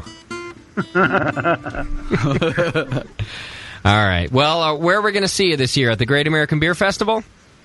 Gonna try like hell to get there, yeah. All right, sounds good. Get yourself some beer. You sound like shit sober. Thanks. Buck up. All right, brother. Thanks, man. Out. Later. There you go. Good old Henning. Gotta love the Henning, right? He's got ink. Sober. What's this? This guy's name is Freakin', huh? Yep. Calling in for Drunk of the Week. Freakin', what's going on, brother? Hey, not a whole hell of a lot, man. Where are you calling from? Baton Rouge, Louisiana. Jesus. Baton Rouge. Louisiana. Baton Rouge. Yeah, it happened. Big Joe, you did a little tour in Louisiana recently, didn't you? We did stop into Baton Rouge. Baton Rouge. There you go. That's the capital. I think it's German or something. So you're calling in Drunk of the Week, huh? Well, yeah. I mean, I'm working towards it. I mean, it's a continuing experiment, is what I'd like to say. It's a lifelong journey, Justin. It's not a weekly thing. I like that. It's not a destination, it's a journey. He gets it. He's honest about it. He's not at the end of the road. He's in the middle of it. It's not a sprint. Well, I was better off last night for it, but you run out of beer. It's one of those. All right, so what have you been enjoying so far? Okay, well, I bought this Malheur something from Belgium. 12%. It's a Belgian Stark Dong. Stark Dong. Oh, I love me Stark Dong. Exactly. I got the dong in there. Yeah, you did. Well, don't run too fast. That thing will hurt. It's cold. It's also known as horsecock. Yeah, exactly. But there's the Samuel Smith Imperial Stout was in there. I had one of each. Then there was and Alyssa IPA. There was also something else. A couple other something else. Kentucky Breakfast Stout from Michigan. Oh, that sounds good. I don't know why. It's just a good name. It was real tasty. Y'all started talking about coffee stout, and I had to break that thing open. So. All right. Yeah, and then there was, Breckenridge 471 IPA, 9.72. Oh. Sad that I know that, but Breckenridge was real good to me when I contacted them and said, hey, this is really awesome. So I got to, Okay. do that whole thing. Sounds like you're doing all right so far. Alyssa IPA from St. Arnold's now, and then there's a Dale's in my future, man. Got a can sitting in front of me. I think you just got Sully's vote. Tasty crack can. I mean, shit, dude, yeah. You put Dale's a can in IPA. there, and he'll give you Drunk of the Week in a second. I'm sorry, can. It's a pale ale, but it tastes like an IPA, man. It's beautiful. Okay. All right. Find it in Louisiana, man. Well, you're in the running, Freakin'. I got to give it to you. Hey. You're in the running now. We've got 2 people, I think, in the running, right? Who was our first one? What was his name? Loosefoot or something? Flatfoot. Flatfoot. Loosefoot. No, that's Footloose, your favorite movie. Flatfoot. All right, brother. Well, stay tuned. We'll see how you fare against the other callers. Indeed, man. I wish I could, but I lost y'all on live feed and all that fun stuff, so, yeah. Oh. Hanging in the chat room. It happens. All right, we'll let you know in the chat. Indeed. Cheers, brother. Catch y'all later. All right. Yeah, Chad, I want you to take note of something. There's a thing that we do when we do these shows, right? We get these great brewers on, and we start talking about their beer. And when we do it, people at home go, oh, man, that sounds great. I got one of those in the fridge. I better go open it, right? So in other words, we talk about something, people want to go do it, right? Let's get some fucking cash for that, huh? Oh! I mean, this guy was listening to the coffee stout thing. He's like, oh, I better go get me a coffee stout right now.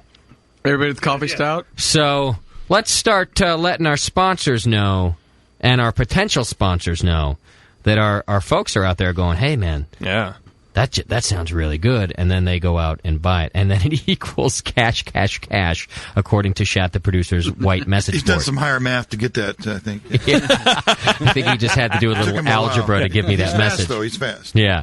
Well, and the Army should be emailing these breweries, too. Hey, I had your beer because they were talking about it on the session, and it's a good beer. All of this helps. That needs to help. All right, Big Joe Hurt, what do you got for us? Let's see. We have... don't say the word. Don't say the title. Okay. We're going to play this tune. It's 888-401-BEER. You can Skype us and either guess the name or I guess what we'll end up doing if we don't get it right is closest to the name. Yeah. Or maybe just the one that Horsecock likes the best. That's right. We'll win a Big Joe Hurt album. How many songs in the album? There are 6 total. 6 songs on the album. You're going to get it for free. If you don't get it for free, you can go to myspace.com/BigJoeHurt and buy it yourself. All right, what do we got going on here? This is a tune. It's a tune. JP, would you like to introduce this one for him as well? Oh, you put me on the spot, and I have nothing. I have nothing. All right, give it to us, Big Joe. It's called Lamb Sandwich.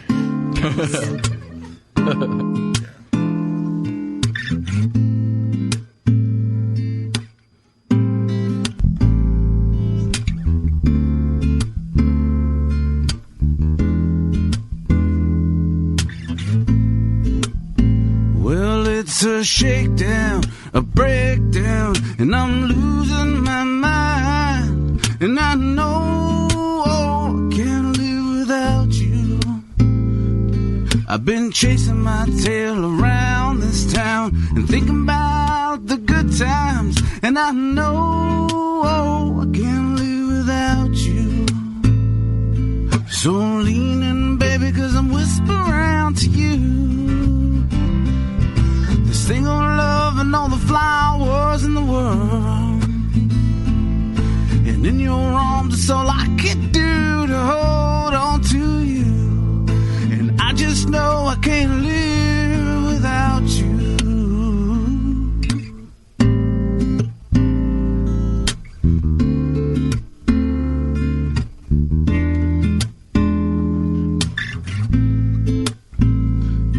I had a choice to stay or push you away, to take the next flight out of LA. And I know I can't live without you. I had a choice to stay or push you away, to take the next flight out of LA. And I know I can't live without you. So lean in, baby, 'cause I'm whispering to you. The sting of love and all the flowers in the world. And in your arms, it's all I could do to hold on to you. And I just know I can't live without you. And those eyes are breaking me down to my knees. I'm begging you, baby, please. And those eyes are breaking me down to my knees. I'm begging you, baby, please.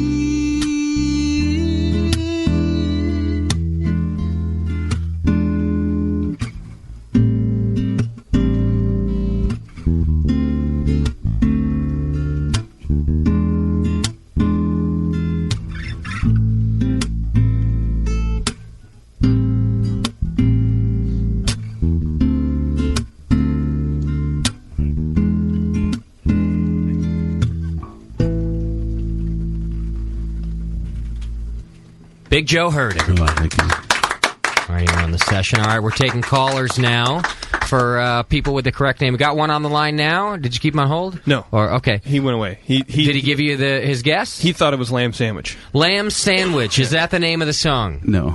It was not Lamb Sandwich. It's too bad. 888-401-BEER. Call now, and the first person to get the name right, or the name that Horsecock likes the best, and we'll give you a free CD, Big Joe Hurt's a debut album. And you can go to myspace.com/BigJoeHurt. Check it out. It's also a video on YouTube. For 6 a.m., if you go into the search for YouTube, type in 6 a.m. and Big Joe Hurt, and you'll get the video for that song. I'll just take it, JP. Just put them on hold. Let's just take the calls as they ring now. And okay, Justin's just going to take you, so hold on. I'm just going to take you. From behind. All right, caller, who are we talking to? Straight Cash Homie. Straight Cash Homie. What do you think the name of that tune is? I'm going to go with Mother's Dirt. Oh. No.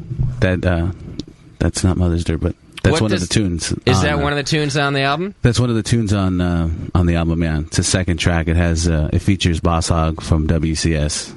Hey, wasn't there a band in Hesperia when we were kids called right. Mother's Dirt? That's actually where the reference comes from. You stole it. Now here's the twist. Can I go into the tune a little bit? Yeah. Okay. The reference is actually it comes from the name of this band that was playing around town when Justin and I were growing up. And Hey, let me drop the call just so we can get other calls. Hey, good guess, my brother. But you're wrong. Wrap it. Right. Wrong. So the tune, Thanks, Doc. The tune "Mother's Dirt" is about a prostitute who has to do her job to feed her kid. That slut. What's her job? Is waiting tables? is pleasing men for money and blowing sailors, like washing their cars. Yeah. So that came up as Mother's Dirt came up. So I figured, mother's got to do what she's got to do. Yeah. Okay. I got it, JP. JP, hang it up. It's going to take him. Hang it. Caller, what's the name? Frothy Yellow Discharge. Hey, Grandpa, what's up, buddy? Hey, all right. Is that your guess of the song or your name? No, that's the guess of the song. Horsecock, what do you think about that one? I think that we can write a new song called that. All right. That's B-side. That is a good guess, my brother, but it's not Frosty Yellow Discharge. Save it as a bonus track for the new album. Thanks for the call, man. You have to call it a boner track, though. All right, I got Dressel Brew on the Skype phone here. You got a guess, Dressel? Yeah, is it 6 a.m.? No, it's 6 a.m. is the blues tune that we started off with. Yeah, that was the first song. Good guess, Dressel, but you weren't listening to the program. All right, cool. Thanks. Later. Thanks, brother. You got a phone call coming in from Chippewa, New York. Right. Chippewa. Caller, who we talking to? Chippewa. Digital Taper. All right, Digital. You got a guess for that tune? Yeah, her vagina feels like you're feeding a horse. That's awesome. Is it her vagina feels like you're feeding a horse? Guys? That's Horsecock is thinking maybe so. That's not exactly the message that I got when I first heard the song, but I can see how someone could take that. If Horsecock ever came out with an album of his own, that would be a fucking great title for an album. Yeah. Well, let me tell you what. Let me write down this guy's name at least, because he might have to get an honorary album, right? Yeah, definitely. What's the name again, my brother? Digital Paper? Digital Taper. Digital. All right, Digital. I'm writing you down just in case. If we don't get a real guess. At least a real That's song, his real guess. I mean, a real song. Digital Taper is a class He act. could probably name your whole next album. Yeah, I'm telling you. Say it again. What was your guess? What's the guess? What's the name again? Her vagina feels like you're feeding a horse. He says it so straight. Like what else would it be? Yeah. All right, brother. It's not that. What? You're definitely in the running, my friend. All right, sounds good, guys. Later. I want to go to a petting zoo with this guy. I'll tell you that much. Yeah, I got to write that down. Define petting zoo. If by petting zoo you mean Crowded Bart is really what. Okay. 8th grade carnival. You got another call coming too. Feeding a horse. Okay, I just had to write it down. I don't want to forget that one. Caller, who are we talking to? Boo Boo Kitty Fuck. All right, Boo Boo. You got a guess? I got my inverted penis stuck in a door jam. What is this? Say that again. His guess is, go ahead. I've got my inverted penis stuck in a door jam again. Again. Is that the sequel to Balls Pounded Flat with a Mallet? Yeah. It was on the B-side of that album. What are these, death metal songs or what? It was also the prequel to Hit My Taint with a Flat Iron. One more time. All right. Good guess. Is that the song name, Big Joe Hurt? No, I'm sorry. All right, good guess, Boo. Steel toe in the scrotum. But I'm getting a picture of your listeners. You are getting a good idea of what happens at the end of the program. Yeah, these must not be the ones that don't like us cussing. You once asked, what is Meltdown? There you go. Yeah, we're in it. Okay. We are in the midst of it. In the thick of Meltdown. An official Big Joe Hurt album is still up for grabs. Caller, you're on the air. Who are we talking to? Hey, this is Brewery up in White Salmon, Washington. All right, brother. What's your guess? Why's it got to be white? It's not about color around here. God damn it, JP. All right, what do you got? My guess is Hurt. Is it Hurt? Oh, no, it's not, but that's the least offensive so far. I like that one. Should we? It's not very funny. Should we cut our losses and give this guy the album? I think so. Let's go with that one. The name of the song is called "The Sting of Love and All the Flowers in the World." Oh, Jesus. Could you have written a longer one, Joe? Wait a second. I'm not done yet. I was just taking a breath. Oh. That's why you're singing the blues. It's also called Punch My Taint with a Flat Iron. Because it feels real good. And one time I want to tell you the story, and it's just a long one. All right, brother. Send Chad at the Brewing Network your information. We're going to give you an album from Big Joe Hurt. Don't send him too much information. Did you like the music? I thought it was great, especially the second song. All right, very cool. Thank you. See, my favorite song, the number 2 there. All right. Good, my brother. Yeah, send Chad that email, chad@thebrewingnetwork.com, and you'll get your album in. I'm on it, Justin. You guys have a good night. You too. Thank you. Brother. All right. Can we give an honorary album to Digital Taper? Her vagina feels like you're feeding a horse. Yeah, that one's already in the mail. Okay. I like the golden frothy thing. And what we're going to do is we're going to send a picture of Horsecock with his thumbs up. Good. All right. Digital Taper. Also, please send Chad an email, chad@thebrewingnetwork.com. We are getting more phone calls. Yeah. It might be fun to take another call. Another dozen or so. Caller, who are we talking to? I already called in. Didn't someone just win the song? Yeah. And it wasn't you. What are you yelling at me for? You're the one calling in. Who's this? Who's on my phone? Why did you answer me? I already called in. Molestando niños muertos? Molestando niños muertos. For those of you that don't speak Spanish. What was that? Molesting dead children. Oh, God damn it. We all know JP. That's what he likes to do. That's my favorite. Come on. That's my favorite song by them. That's his off time. He doesn't do that during the show. Ay, Dios mío. Yeah. All right. Well, I guess thanks for the call. Thank you for Dressel that. brew. It has to be, right? Yeah. All right. Is that it? Are we done here? We wanted to try really quick. We were drinking some Laughing Dog beer. They were on the program not too long ago, and we got some beer sent to us. They sent in, believe it or not, a couple of cream ales. It's a cream. Saying at this point in the program. It's happened to be interesting. But we got two different ones. The first one we got here is just a regular cream ale, right? Mm-hmm. A straight cream ale, if you will. Yeah, it's nice. I can see Walter licking his lips. Cream ales are weird because they are weird. In some ways, I don't even know why they call them cream ales, right? Like, what is the ingredient that it makes tastes so good makes you want a cream? Can I... That's what I was thinking. That's awful. Can I get one of these? Beer información. Molestando niños muertos. Yes. Yeah. And alert. Molestando niños muertos. And is there an ingredient that makes a cream ale, or is it just... You just said it twice there, buddy. Well, it's basically brewed like an American lager, but brewed as an ale. Okay. I just brewed one this week. I rebrewed it for the second round. I made it first in the first round. So it's got a lot of corn or rice in it, and basically 2-rower Pilsner, sometimes a little of both, mostly Pilsner. But so it should just be kind of clean and smooth. It's very, an ale. it's almost like a lager. Oh. It's almost think Budweiser, maybe even. Not as flavorless. Okay. And it's still a very clean ale, and it's a very yellow beer. All right. I got Smoky Bacon on the line for Drunk of the Week. Should we take that one? Bacon. Yeah. Smoky Bacon. Oh, right here.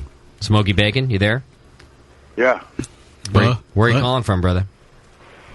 Hey, from Vegas. Vegas! Hey, what's up? How you guys doing? We're doing all right. How you doing? Smoky Bacon. What's the word? Not too bad. Just calling for Drunk of the Week, man. Yeah, all right. Give us your consumption list. Oh, okay. Just a second. Let me see. Let's gotta look it up. Well, I got my bottles right here. Let me see what I got. Dig them out of the trash. I got. Yeah, you do. First, I did a La Fin du Monde. Nice. End of the world. Nice. Yeah, it's good stuff, man. That's some Canadian shit. It's pretty good. Yep. Oh, you know what? Hey, Justin, you like Trader Joe's, right? Yeah. He called it Trader Ho. That same stuff. It's the same stuff at Trader Joe's. The 2000... what is it, 2007 vintage ale. It's the same fucking thing, and it's half as much. As what? The La Fin du Monde? Yeah, it's the same thing, man. Yeah, it is. What's the brewery called there in Canada? It's what's the name of it? I don't remember the name of it. Unibrow? Unibrow. Unibrew, yeah. Unibrew or something like that. Yeah, Unibrew. Yeah, they Yeah. brew those bottles for Trader Joe's. That's right. And this is why I like Trader Joe's, because there's a 'Cause they lot got of cheap places ramen. out there looking for like cheap stuff, but they go to the good breweries and say, "Hey, Yeah. brew us a beer," and it's a good brewery brewing them a beer, and then we get it at a discount price. All right, so you had one of those. It's the same stuff, man. And then I had a Chimay Grand Reserve. Yeah. Yes, you should. Yeah. And Follow then that after up. that, I got this stuff. I never had this before. This is what the fuck? Lemerle. It's I didn't like this shit. The first glass, I didn't like it. But then you finished after I it, got didn't you? It was pretty good. Oh yeah, it was good after the first glass. It took me a while because maybe I had the other stuff and it wasn't, So you're into like big fizzy Belgians now. Belgian style farm. Yeah, but then I ran out of that shit. I got some stuff that I wanted to drink, but I'm saving it. So I've had. Let me see. I hear bottles clanging in the background. Oh yeah. 6 Full Sail beating his amber, wife. Six Full Sail amber ales. There's 6-pack of those? Are you seeing double or what? What's happening? No, I'm okay. And then no, shut up. I'm going to the store later. And then I got 4 Black Butte Porters. I'm on my 5th one right now. And you got another one left? Yeah. I got another 6-pack of them, man. It's all cool. But my the old lady went to work, and I've been hanging out at the house. My brother bought me a pressure washer, so I've been blasting everything inside all day long, man. Hey, honey, give me another beer. I bet you got no pants on and you're jumping on the furniture. I got a new pressure washer. Yeah, man, I've been blasting everything. I blasted the house. I washed all the cars that is the driveway. Watch the neighbor's house. Fuck it, man, anything that didn't move. How's the dog doing? And some shit that did. This song that's playing is actually not playing. It's in his head. Well, guess what? You're our drunk of the week, my brother. Oh, yeah. Congratulations. You might even bleed over into next week. We might just bleed. The proudest day of my life. It should be. And go pressure wash the neighbors. Fuck that guy anyway. Right on, man. All right, brother. Congratulations. Hey, catch you guys later. Later. Wow. Hey, I got to go with him, though. Once you start pressure washing, you want to pressure wash everything. You do, right? Oh, it's just... Oh, yeah. It's just... Oh, that could never be so clean. Can we cover this song at the party? It might be tough. No, come on. We're going to have to spike the Kool-Aid. If you sing it like that, we'll cover it, yeah. Oh, I'll do it. We can spike the Kool-Aid. Where's Shimon? Look good. Shimon in here? Yeah. Shimon. Right there. Can we cover this or not? Fuck yeah. Yeah, it's covered. Done deal. Are you guys going to do like a whole set evening of like games and stuff, or is this just drinking all night long? Oh, no, it's a whole thing, man. We do the show for, it's going to be a short show this year. We're going to do about an hour of show programming, which are games, participation. We're going to be doing some raffles. Meet and greet. Then we've got the session band doing beer songs that we play during the breaks. Yeah. Then we've got Cold Hot Crash performing live and in person. So you can skip that one. And go then outside. we've got a surprise band who's going to do a finale for us at the end. A very special surprise band. You ever heard of you know what the Stones? You know what a super group is, Joe? Yes. Like when Stone Temple Pilots Merges. gets with Guns N' Roses. That's right. Well, we've got the homebrew edition of a super group coming together for the BN anniversary So party. it's like almost beer. Yeah. Rolling Boil Blues Band. And then we turn off the lights when we play What's in Schumann's Mouth. Yes. As a finale. That game is a game pleaser. It's always... No. Hold your guesses. Don't keep holding your guesses. Yeah. Dang it. What's in Schumann's mouth? It's a special guest. Hold your guesses. Who is it? I'm not going to tell you. Special guest. Special surprise guest. All right. Caller, you're on the air. Who are we talking to? Yeah, hey, this is Chris from North Coast. Hey, Chris. How you doing? Chris! Oh, we were drinking some Brother Thelonious in your honor a little bit earlier.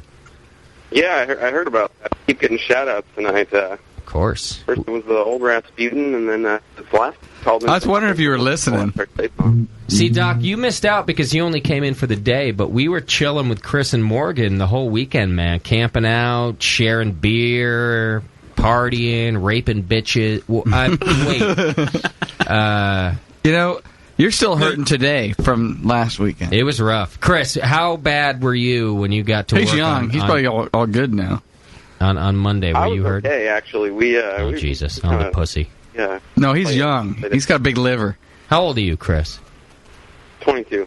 Oh. See, he's like Shoe Light. Chris and Shoe Light are going to be the death of us because we try to keep up with these kids now, and we just can't do it anymore. Hey, they set the bar. Yeah. Chris, cool we though. never did it Friday night, so we're taking it easy Saturday. Yeah, we didn't take it easy, man. It was rough. See, Chris is cool. He works for North Coast, right? But he's always rocking a BN Army shirt every time he goes to these festivals. You got to like that. No, I saw Chris at Boonville. One of the last things I remember. I was getting off the bus and seeing this guy, and then I'm home. I don't know. Chris, how wrecked was Doc by the time you saw him? I think I saw him pretty early on. He was doing okay, but he gave us a few good tips on things to look for. Like naked breasts and stuff? Yeah, exactly. No, yeah, he let us know that Matt had his barley wine on there, so we went looking for that. Were you guys still around when we were camping and I started yelling at Shat and trying to kick him in the nuts? I think I would have remembered that. That's too bad. Shat knows. That's too bad. That was good times. What was that, Shat? Like late Saturday night? Yeah. Very late. It was very late. I was very drunk, and I felt that Shat wasn't backing me up enough. He wasn't being my wingman. You got to have me 100%. 100% of the time. And I started trying to kick him in the balls and scream at him, and he kept trying to be like, "No, I'm here," and I just kept interrupting him like, 100%, Shat, 100%, man, 100%. Why? Yeah.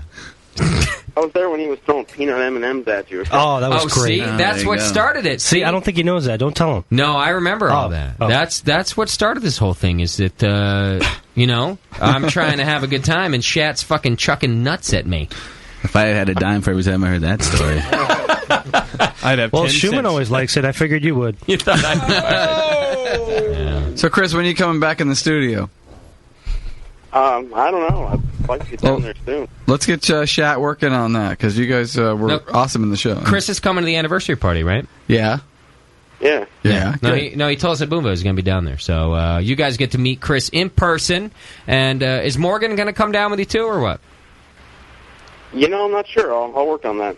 All right, see what you can do, and we'll hang out. We'll chuck nuts. It'll be great. Yeah, I'll try to kick Shat in the nuts after the show's over. No brown M&Ms. Shat's fast for a big fat guy. He's pretty quick. It's like a cat. Or you're just real slow. He's like a gazelle. He's dodging nuts. All right, Chris. Thanks, brother. Yeah. We'll see you in June, huh? That's only like 4 weeks away, dude. Later. There you go. Chris from North Coast. I think Chris was drunk of the week. It's pretty quiet. Yeah. He's a quiet dude. You didn't think I remembered all that, did you, Shat? Try to kick you in the nuts and stuff. Yeah, I really thought you were hammered. You forgot. No, I was totally hammered. I'll give you that. But no, I remembered. 100%. 100%. I woke up the next day. I was like, I know I'm really mad at Shat. Why? I just don't know why. You actually wake up angry? I thought you were angry. Oh, I was pissed. Oh, you were, huh? I was seriously pissed. Yeah. And I really don't. I know it was something though. I don't get pissed for nothing. You know that. No, he worked himself into the tizzy. Yeah. It definitely started with the nuts. You know why, Chad? Because they weren't organic nuts. And then it had something to do. Like we went to the next campfire, and they needed a beer, and I didn't have it. Yeah, they needed something, but it wasn't just that.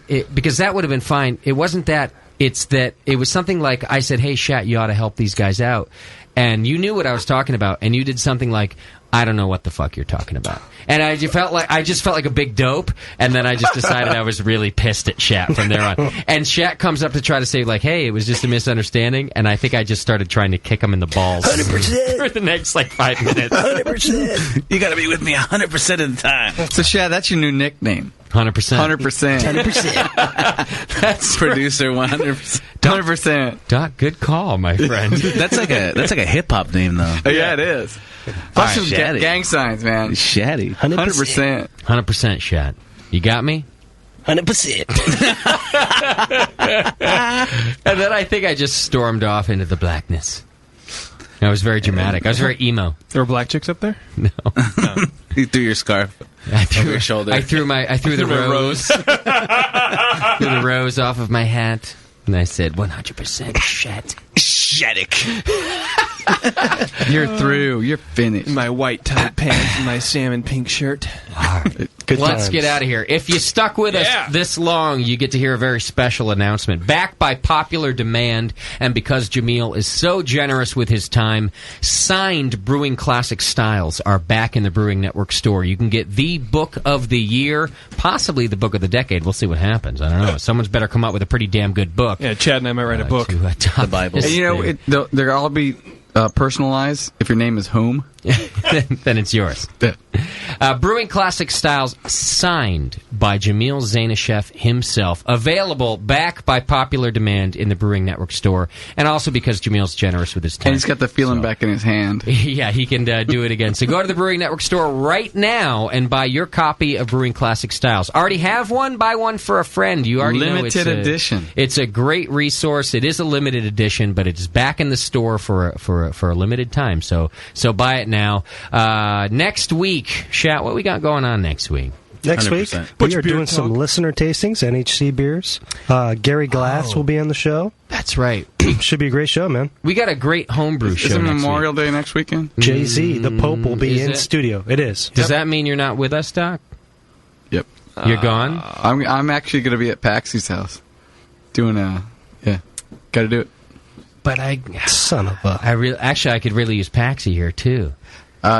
Okay, we can drop my family off at his house and nice. Oh, you're going with the whole family? Oh yeah, it's the whole thing. You can't do that on Monday. Monday's the holiday. See how Doc's family likes Paxton, not you? No, actually, I'm dropping my wife off at the Sonoma Spa up there on Monday. No, Sunday night. Oh, well, we're up there. It's the whole thing. Oh, I see. You're not even hanging with the family. You're dropping your wife off and going. No, we're gonna hang with Paxi all afternoon, and then we drop the wife off. Then we're going home with the kids. And then did I know this? This isn't on my calendar, Doc. I don't think it's a holiday family type weekend. I don't think it's in your contract, Doc. 100% Doc. 100% Doc. Big Joe Hurt is a new member of this program. I got to say right now. I'll go home and break the news, and then I'll be back here, and I'll be sleeping with Shumi. Sorry, kids. Yeah. Good. So we'll horsecock. So, three of you. It's a king size and horsecock. All right. Well, we do have a great show planned for you anyway. Tasty will be here. And the cool thing is, so we're going to talk to Gary Glass, not only about the National Homebrewers Conference and the competition. He's going to talk to us about a lot of homebrew legislation that's going on right now. And there is some really interesting things happening. So we're going to be talking to him. And then we're going to do a homebrew competition score sheet evaluation show with Jameel Zainasheff and Tasty. And we're going to, I think, probably get another judge in here as well. I'm hoping that John Plissé will come in and read some sheets with us as well and talk about the different comments that you got and find out why you got them. Chad has 6 different homebrewers, I think, lined up. So yeah, thanks, guys. You're going to get a lot out of when's this, next week? Next week. So especially if you entered competitions this year, you're going to get a lot out of this program because we're going to help interpret your score sheets. Can we pre-fill all of John's sheets with the word biscuity everywhere? Yes. Yes. They're not John's sheets. He's going to help evaluate sheets. DMS. We don't want to look at John's sheets. You got to rip everybody down, don't you, JP? You just got to tear them down. I'm done with you. Doc, I'm done with him. Don't talk to him anymore. Yeah. Beer Information. Beer Information. Next week's show is all... My favorite beer is American Pale Ale. I don't like that's a creepy thing. It's something about pale ale and a little girl, and she shouldn't be doing that. She shouldn't be saying things like that. Nah. All right, so that's next week's program. I'll call in. Ale is a friend of mine. On top of Brewing Classic Styles, there are lots of other books in our store: shirts, podcasts, hoodies. Oh. Hats. BN Army hats. You get your uniforms in the Brewing Network store. Hit the donate button if you would. It's keeping us alive. You guys have been doing a great job of it. I appreciate it. But hats. You got to keep doing it. You can buy Brew Your Own magazine through our website. Just click the banner. It's on our homepage. You might have to refresh a time or two, but it'll show up there. It's a big red banner. Brew Your Own magazine. You get a fantastic magazine, and we get part of the proceeds. It really helps us out, and there's really no reason not to do it. The price isn't any more than if you bought it from them, and it does. Don't we help sell us like out. the most? I don't know about from them, although it could be. We're a big piece of the pie. Everybody else we're involved with, we do sell the most, so I wouldn't be surprised if it's a nice piece of the pie there at most. Brew Your Own. Yeah, so you can do that. You can click on those ads that rhyme with frugal. Those are on our homepage. Just click them. It's free, and you can check them out. And you don't have to really do anything, but we get a little cut out of that too, and that's very nice. And then, of course, all of our sponsors who really make this program happen for you. You heard their commercials at the break, and you see their banners on the website. Click the banners, check them out, send them emails, tell them you heard them on the show. Buy their products because they're the people who make all this happen. Click them like you never see them again. That's right. I think that's everything. How about Big Joe Hurt? You want to take us out of the program I was hoping you'd say that. I was so hoping you'd say that. Yeah, we got to get some good...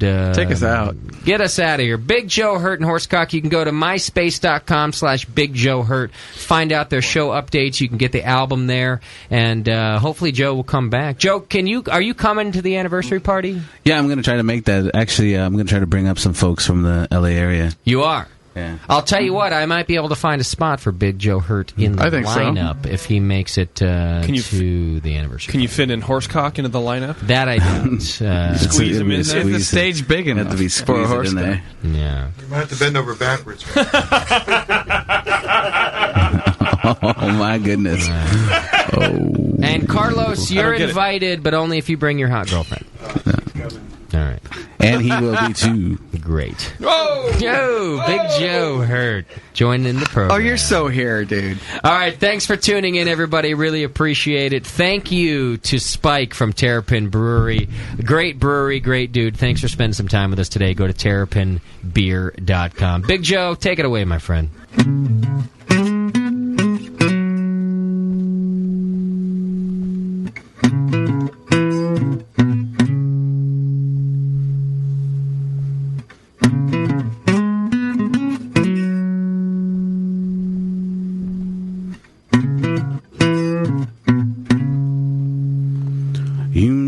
This war don't mean a thing, 'cause it breaks up everything like a hurricane wind.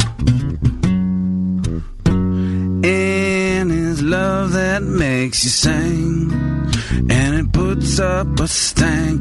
It makes you lift it.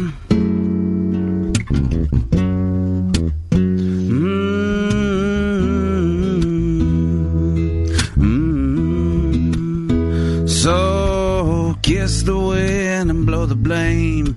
We set this house up into flame. We pray for peace for you and me, to find our inner peace.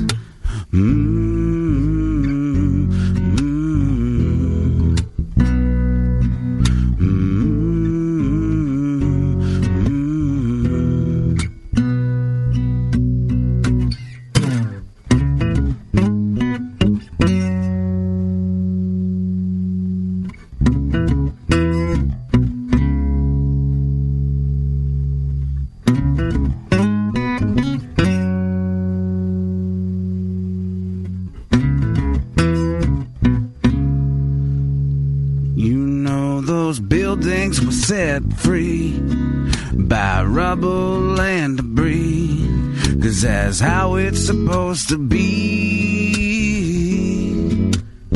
So give me what I wanna hear, and feed me what I wanna hear, 'cause that's how it's supposed to be.